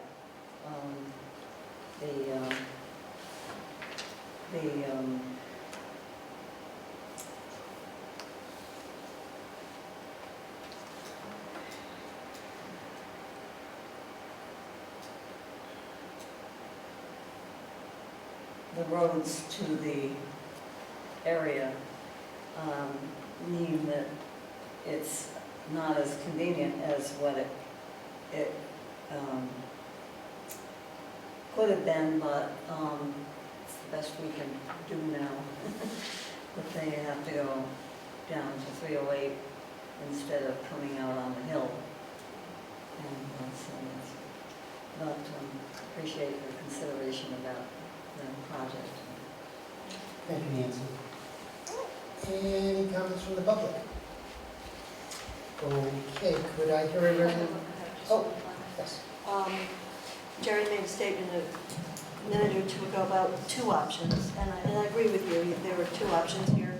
One, in terms, as you said, of letting it go and just implode on itself for physical reasons. And the other, you said, is to fix it up and adaptively reuse. And I agree with you, those are the two options. I would just like to point out that there are a range of activities that can take place within adaptive reuse. So, we may be talking in the future about how far we should go in adaptive reuse and how far we may be retaining as many architectural features as we can. So I just wanted to point out that it's not either all one or all the other. There are choices made in between in terms of how the adaptive reuse goes forward.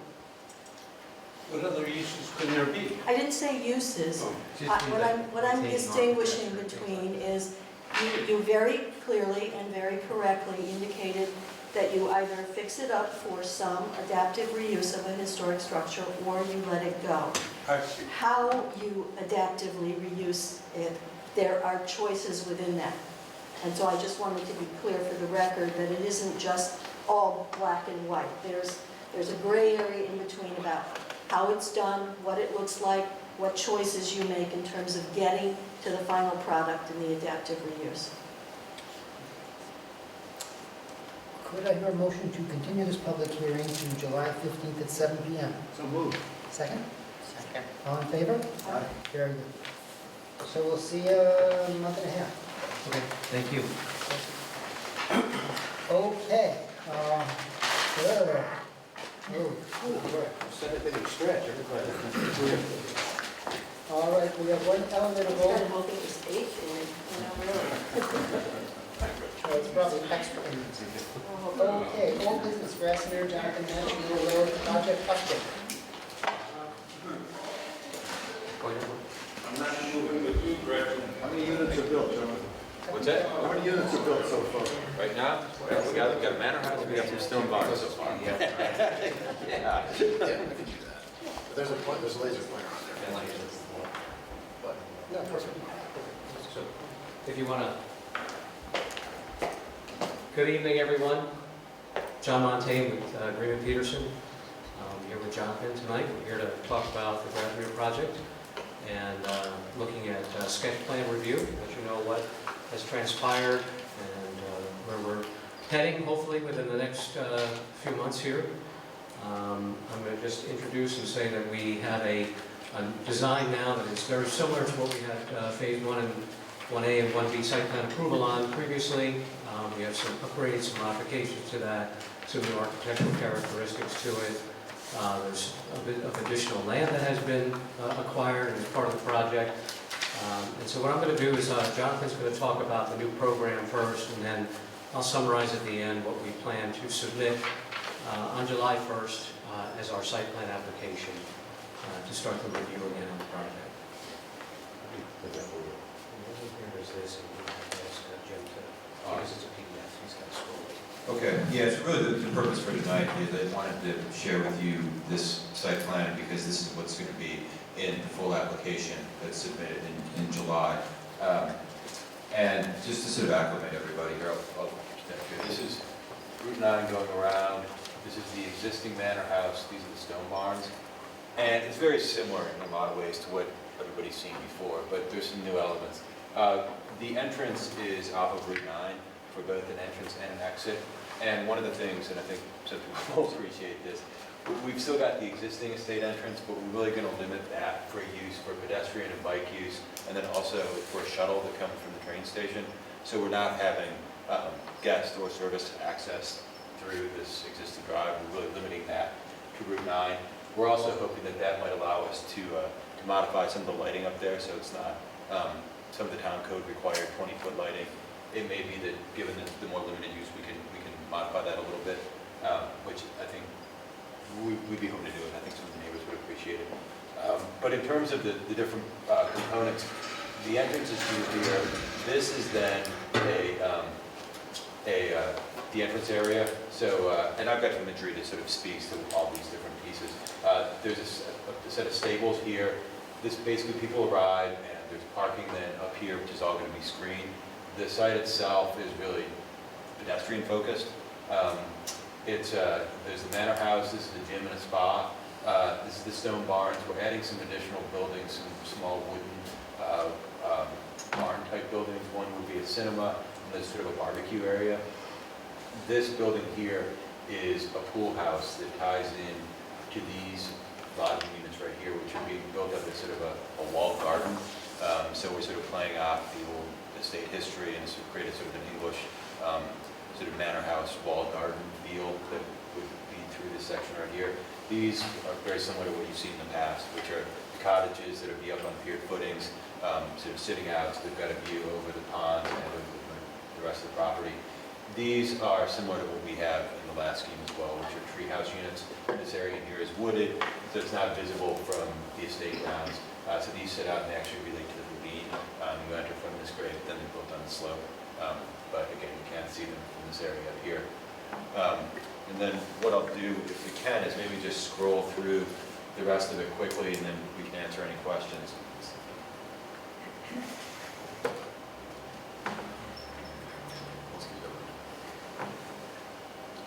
This actually, I'm glad. That's phase, what we're calling phase 1A. For phase 1, this is 1A, which we want to build simultaneously with the rest of it.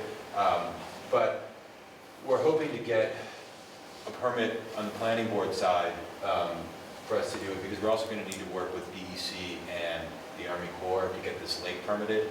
And there's a concern that if that permitting process drags too long, it would slow down everything. So if that permitting process does take too long, we're not going to build a lake. But we are asking for planning board approval to do it. We'd be working with the Army Corps and the DEC simultaneously with that. This is a little boathouse area right here. We use some tennis courts. And then the last piece is this, which for this phase of the project, we're looking to just add some seasonal structures. There'd be some yurts or sort of like like cotton sort of high-end tents. And that would be located back in this section, and that would just really be for the summer use. Our plan in the future would be, for the expansion phase of this, would be to take these and then turn them into permanent cabins. So would you just go to the next slide? One more. Okay, I think you went back. Yeah, I think you went back. Jonathan, the lake to the right, that's existing. These are existing. Those are, okay, and they're segmented now the way they're Yeah, these are all exact, and this water feature right there is existing as well. And then this area here, where we have the yurts right now, is sort of placeholder, would be the site for, and potentially something around this here too. But this would really be the site for the expansion. Jonathan, where's your boundary line, like where the natural burial cemetery is? That's up here. Oh, no, I'm sorry, the cemetery's over there. It's way up. Yeah, it's up, yeah. So it's, our property line runs sort of like this, and then the cemetery's over, and that's it. I'm just going to throw a caveat on the lake. There's a single drainage, old farm drainage line that goes through where this lake is, and then there's another little finger that goes off that's fed from the spring. It's an ideal location for this because it's a low area, and in order to build this, we would impact under a tenth of an acre Army Corps regulated wetlands. And so the permitting process would be a nationwide permit, 39 with the Army Corps. So we think it's feasible, but as Jonathan said, anything that you do with the Army Corps and the DEC takes some time. And so we're just indicating that we would like to do this, but if the timing does preclude us from doing it in a timely fashion, we'll probably pull it from the project. Yeah, and the goal really is to be under construction. You know, hopefully we can work through this, but we'd love to be under construction if we can this fall, which would allow us to open in spring 2021. And we'd like to open in the spring because that's the beginning of the best season. So the remainder of the slides that we have here, and we'll come back to the site plan, but they're imaging slides of what this should look like. So maybe we can go through that real quick so you can see what the images would be, and then we can answer questions back on the site plan. Yeah, and we're going to be submitting full building elevations and floor plans and all that kind of stuff with the rest of the application. Jonathan, are these cabins, all these dwellings, are they year-round? These ones, yeah. Yeah, Okay. yeah. The only ones that wouldn't be that would be seasonal would be these things in here. Okay, initially. What's that? Initially? Initially, yeah. And then the idea is that assuming everything's going well and we have the demand for it, we'd like to then replace those with permanent structures. But this just allows us to hopefully take advantage of a good amount of demand in the summer, and then we just take it back away. Jonathan, one question, one thing issue did come up. After reviewing this project, you were always going to have on-site sewage disposal. Yeah. And you suggested at an earlier meeting that you're not going to do that now. Yes. And we asked the village, and I guess at least as of a couple weeks ago, they weren't aware of your desire. Oh, we've had and I know it was on the last village board meeting, and we've been in discussions, and John's team had with John Fenton, and we had a meeting with the guy that runs the plant and with John, and somebody else on their staff. I'm not sure exactly who the third person was or what their role was, but he also another village employee. So we've definitely been in contact with them, and they've indicated to us that the capacity's there. We're going to be working with them on they've got approval to hire an engineer as a consultant, which I think we'll end up putting the bill for. But that was all covered at the last village board meeting. But you indicated to us you were in the queue already, that you'd made a formal application. Yeah. That Right, is we not did a capacity reserve request to John Fenton through his office. The village didn't seem to know that. The application was put in probably 2 weeks ago, 3 weeks ago. Oh, well, we may have asked it. When we met with you, you indicated it had already been submitted. We checked It was with the more than village. 2 or 3 weeks ago, yeah. It was definitely in when we met. What's the total occupancy going to be now? Somebody doesn't know something. Yeah. Oh, yeah, we're doing the total count, including the temporary structures, is 110 lodging units, which is what we have the approval for under the special use permit. So Jim, did you have a? I was in the meeting and just happened to come up, so I think it's important, we wanted to just note that, we were talking with some reps from the village and they weren't aware of it, so just, I think double check, make sure. Were you speaking of village board members or people from Department of Public Works? It wasn't Public Works Department. Okay. It was good, or was Stopped in it? and wanted to see the plans, but we didn't have anything new. So just want to make you aware that, Yeah, I know it was, because I'd gotten a call from Elizabeth Spindia after the last village board meeting. Because I think John Fenton was aware of it, and I think the liaison was aware of it, but then it came up and other people hadn't been.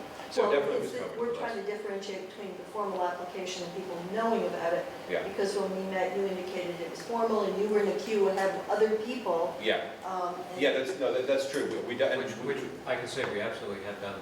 We've submitted that document, we've met with them, Well, there seems to be some. Yeah, no, I'm glad that you brought this to our attention, because we'll follow up with it tomorrow. Yeah. Make sure that we're in the queue. We believe we're in the queue, so we want to make sure we're on there. Yeah, That wasn't what we were told. okay, all right, yeah, well, we definitely submitted that letter, I mean, yeah, it's a demand letter, it broke down where all the demand was coming from, and where the volumes were. Well, I don't know how it works, but I'm not sure what the process is. Submitting a letter doesn't necessarily mean it's accepted and you're in the queue, does it? Yeah, well, I think that's what they had to have that as a formal, as sort of our formal To request. initiate it. And that's why it was, I think it was on the agenda for at the last board meeting. Right, and we do have correspondence back that they looked at it.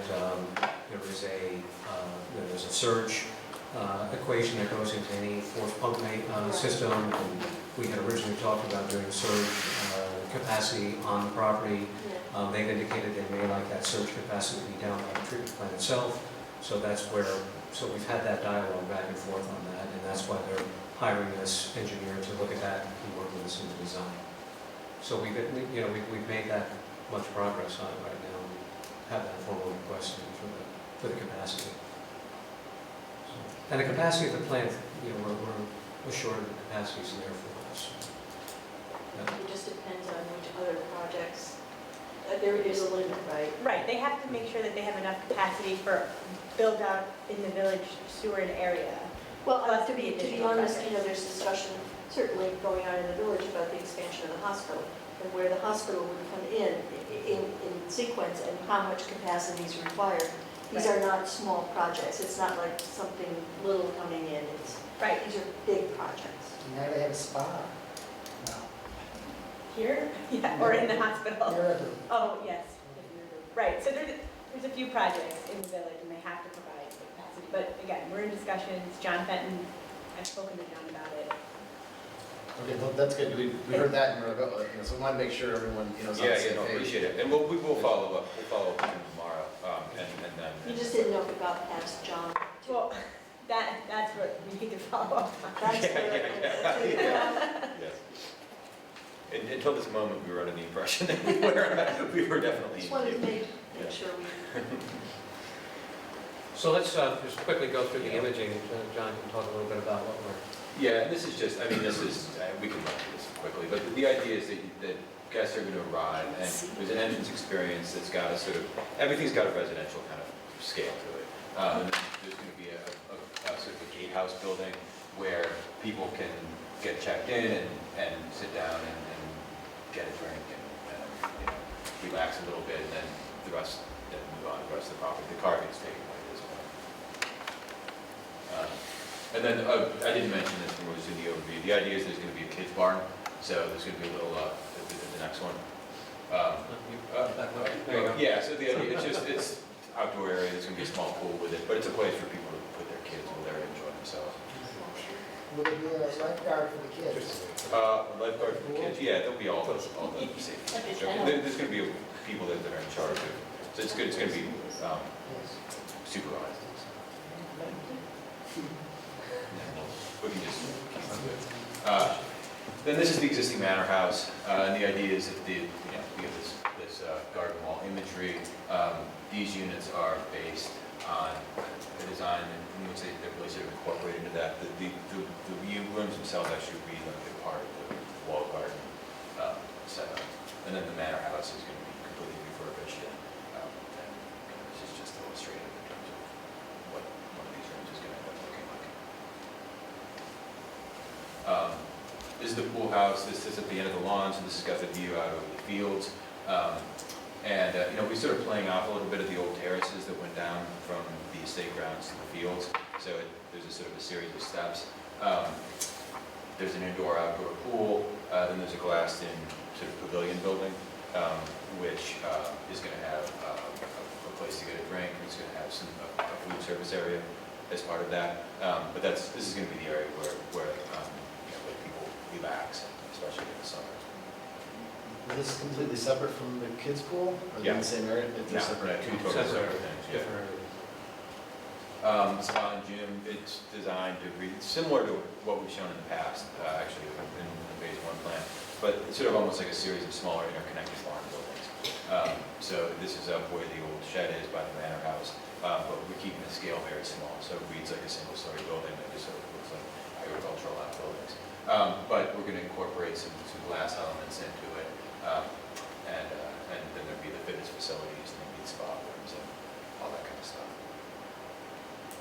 The stone barns, really that's, the idea is to put the main, instead of a restaurant event space in the main barn, and then, as I said, there's an outbuilding, there's a very small cinema.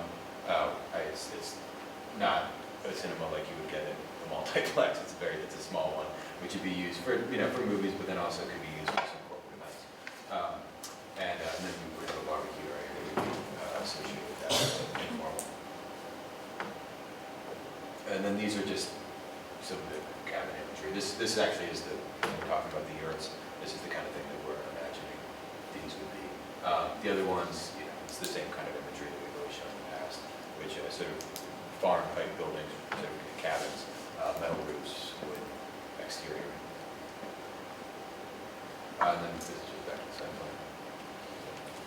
Jonathan, what will be the total number of structures and accessory structures in the property? Well, what number of sets? Good question. We've got, let's see, 16, 48 new cabin buildings. And these are the existing stone barns. I mean, if we count that as one complex, but they're really, there's a series of 4 buildings right here. I just don't know the number of it off the top of my head. The pool house is new built. The spa building is new built, and then the kids' barns, stables, and the gatehouse you talked about, where will that be? That's up here. Okay. That's up here. So this is when people arrive. This is where all of that happens, and then this is actually the kids' area right here, and then these are stables for horses. And does that number include the temporary? No, that doesn't include the temporary. And how many of those will it? It's 76 of the permanent, and then that would make it 34 of the temporary. So we're talking 100, over 100 buildings total? Yeah, yeah. I mean, a lot of them are really small. Yeah. But they're all going to have power and water and septic and. Not the tents or the yurts. What would they rely on? They will have power, but they won't have. What we're doing is we'd be putting in a sort of communal, like sort of bathhouse kind of thing. Can we go back? There you go.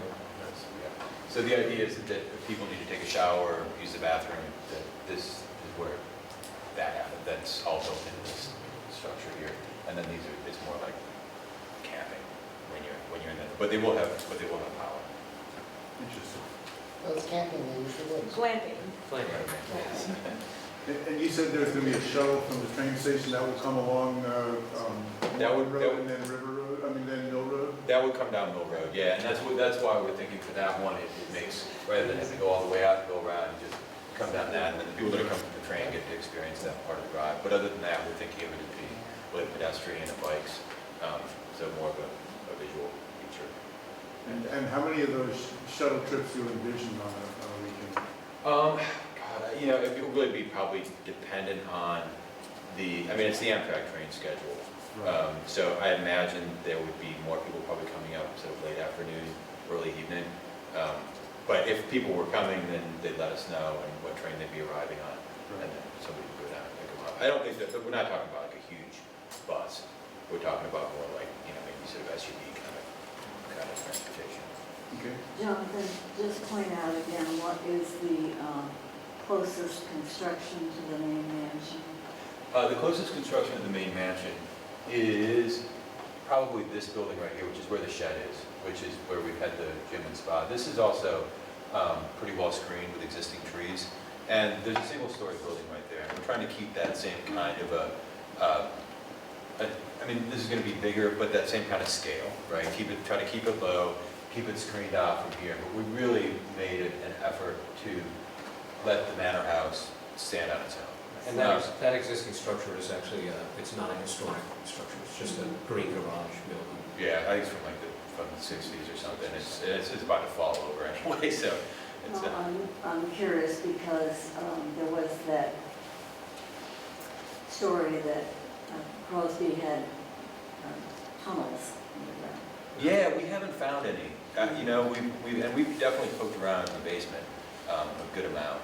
And we haven't, I mean, we will, but yeah, not now. And definitely the building that was right here, definitely, this was, I'm guessing 60s in terms of vintage. I'm not sure exactly who did that, but. Have you resolved the on-site water storage yet? Yeah, well, what we're doing is, Right, when we originally looked at this back in, I don't know, 2014, probably? We had looked at connecting and upgrading the water line that's in Mill Road. The only reason why that whole issue of day storage on there came up is that line is an older line that's been calcified, so it has a restricted volume in it. We were going to phase the project in a 1A, 1B, and then a 2. And the idea was that in phase 1A, we would do storage on-site to allow for that first phase to happen before the improvements to Mill Road and up through the rest of the village for the water line work would have to happen. We're doing this project now as one project, and so we have the capacity now to do the Mill Road work. So we are going to upgrade the Mill Road line. We'll change that from the existing 4-inch calcified, which is running like a 3-inch line right now, to a 6-inch line. And then we'll tie that back down Route 9 and back up through the village infrastructure to 2 other sections that have 4-inch lines that will be upsizing to 6-inch also. And then we'll have a 6-inch conduit that goes all the way to the storage tank up on the hill. So we'll have plenty of pressure and plenty of line for everything we need. So you're still going to propose... You're relying on the pressure from the existing system. Yes, well, because the pressure tank where it is going to feed down to us at a lower elevation, so we'll have plenty of pressure. We're also, though, still going to have dry hydrants that feed into the ponds, so we have that as backup for fire protection, so we have a redundant system. And as we get more into the MVP design of each of the structures, we'll go through all of that. Thank you. Any other questions for Jonathan? So when do you think you'll have your actual applications ready to come before us? We're going to be in for July, so we're going to have the full application in your hands by July 1st, yeah, for the July 15th meeting. Okay. Very good. Well, thank you. Sure. Thank you. Jonathan, has work been done on the Manor house yet for restoration? No, other than replacing the roof. Yeah, that's been the only thing. I mean, it's holding pretty solid right now, but we really want to get the work away before the winter, because I don't want to have it go through the rain. It's good to get through. Yeah, it's going to be great to get in there and stuff to it. For sure. Yeah. Thank you. Okay, thanks, guys. Take care. We have 2 CBA things. One is for Jerry, which I think we can do. It's for a 600 square foot area variance for conversion of the existing residential structure to accessory structure. And what I have here is Town of Rhinebeck County Board upon referral by the ZBA of an application by Jerry Evansutin, right, for a 600 square foot area variance to convert an existing residential structure to an accessory structure. Finds that the requested variances raise no significant planning or environmental issues. Recommend that the ZBA will abide by its own study of the facts in deciding the application in accordance with the criteria and procedures set forth in Town Code Chapter 125, and including consideration of the input of neighboring property owners. Quick question on that. Yes. The address is Route 308, therefore the barn is in front of the house now. And so that's a good place for it to be, but that's not going to be their entry to the place. That doesn't change the address though, right? And that doesn't change that requirement? I think they did the name of the 102 address, whatever it was. What's going to be the primary entry? Well, he told me that that not to go out that way But he's going to on Route use... 308 because the sight line is awful. So I'm assuming they're not going to be using the Going down 308. to Miller Road to come out. Right, and use that back But that puts the accessory structure then closer to the road than the other, but it's not really the address that we're giving. Yeah. So the official address is 308, 308. so therefore the So barn's that's what okay it is. with it. So that's a good point. Well, actually, we should look at parcel access to see. Parcel access has that as the address. Which one? The, what is it, 308, but it has it as a couple of them, so it's like 372 to whatever it is. And then his mailing address, though, he uses, I think it's 102. Yeah, but you could, anybody But could use any mailing But address. that's the entrance they're going to use. The other one is the But- actual address but on the- parcel access. But the official address is the parcel access address. So that's what Really? So they're not afoul of the Not accessory yet. structure being in front of the, No. Not yet. not yet. All right, So is there a motion to approve? so moved. Second? Second. All in favor? All right. Now, on the one for Cheryl Gleason's, we still aren't sure what our dimensions are here. And the variance is to put the garage in front of, I guess it doesn't really matter what the dimensions are as far as that's concerned. Yes, I mean, if they can, I mean, anything they're gonna do is going to project in front of it. Yeah. I don't know if it'll be fully in front of it, but it's definitely gonna project out if they can do anything. Now, how do you guys feel about that? Is this, we want, I think we informed the zoning board of the information we're still waiting for, and we say we can't, we don't know what to tell them. I mean, we're responding to a request for a referral to them, right? yes, I think we yes. just tell them that because we report what happened tonight, that we've gone back and, got to get the dimensions right. We have a concern about the dimensions, and if they are off, then. And then it's up to them to variance decide requests. whether they want to go ahead with incorrect and incomplete dimensions or not. I don't know how they can review it. Well, it's even more than that because they're asking for a specific 20-foot area variance. And we don't know if it's 20 feet, Yeah, right. we don't know what it is. Where are we gonna get this exact documentation to verify this? Well, It's on the applicant to go out and double check the Yeah. dimensions, and if they come back and disagree with what I found, then I don't know. I and guess- we will contact state DOT to find out exactly what they consider the right of way to be. And parcel access is not considered accurate enough to. And they even acknowledge it's Well, not. is what's been submitted to us a stamped survey? I mean, so They did have a stamp on it. If they come back and say it's accurate, then I'd like to, what we need is more information on the map saying what exactly those Yeah. lines are, because there's nothing There's on no the map. driveway. No, there's no There's other things that aren't accurate on there either. The shapes 50 aren't feet. accurate, and the actual shape of the property is not accurate. Other than that. 50 feet from the front of the house will put you into the road. Where it's at in the road is still a question, but it's, the measurements I'm when was the quite survey comfortable. that they submitted done? How old is that? Does it say? And there's no official survey, I mean, it's just, Here. this is what Yeah, was that's- submitted. But It's it is stamped stamped by an architect. By an architect as opposed to a. Oh, that's- Yeah, there was a date. It was So, earlier we this can't- year, it was April. April 30th, 2019. Really? That's When the when date. it was stamped? No, that's the date printed on it. Yeah, it's printed. Oh. But whether or not, we don't know, but it's an architect, not a surveyor. So perhaps the motion that we're giving is due to apparent inaccuracies of measurements given. The planning board is not in a position at this time to give a recommendation to the ZBA on whether or not to approve this variance. How's that sound? So moved. Second. Second. All in Third. favor? Aye. Okay. Just do that. Now, do we sit here and wait till Woody What? comes home, or does someone make a motion? I'm Sharon? sorry, what did you say? I make a motion. I second it. What? know what the measurements are, why are you We Or didn't. didn't? We didn't. No, We it's just a- said because we don't. just say? No. Due to the inaccuracies of the site plan. Thank you. Yeah. I didn't hear. Yeah. He was in the way. I am, Sorry. yeah, I'm sorry. I do make a pretty good wall sometimes. We have a motion to adjourn. Do I hear a second? Second. All in favor? Aye. Thank you all very much. It was a difficult night, and you guys did good.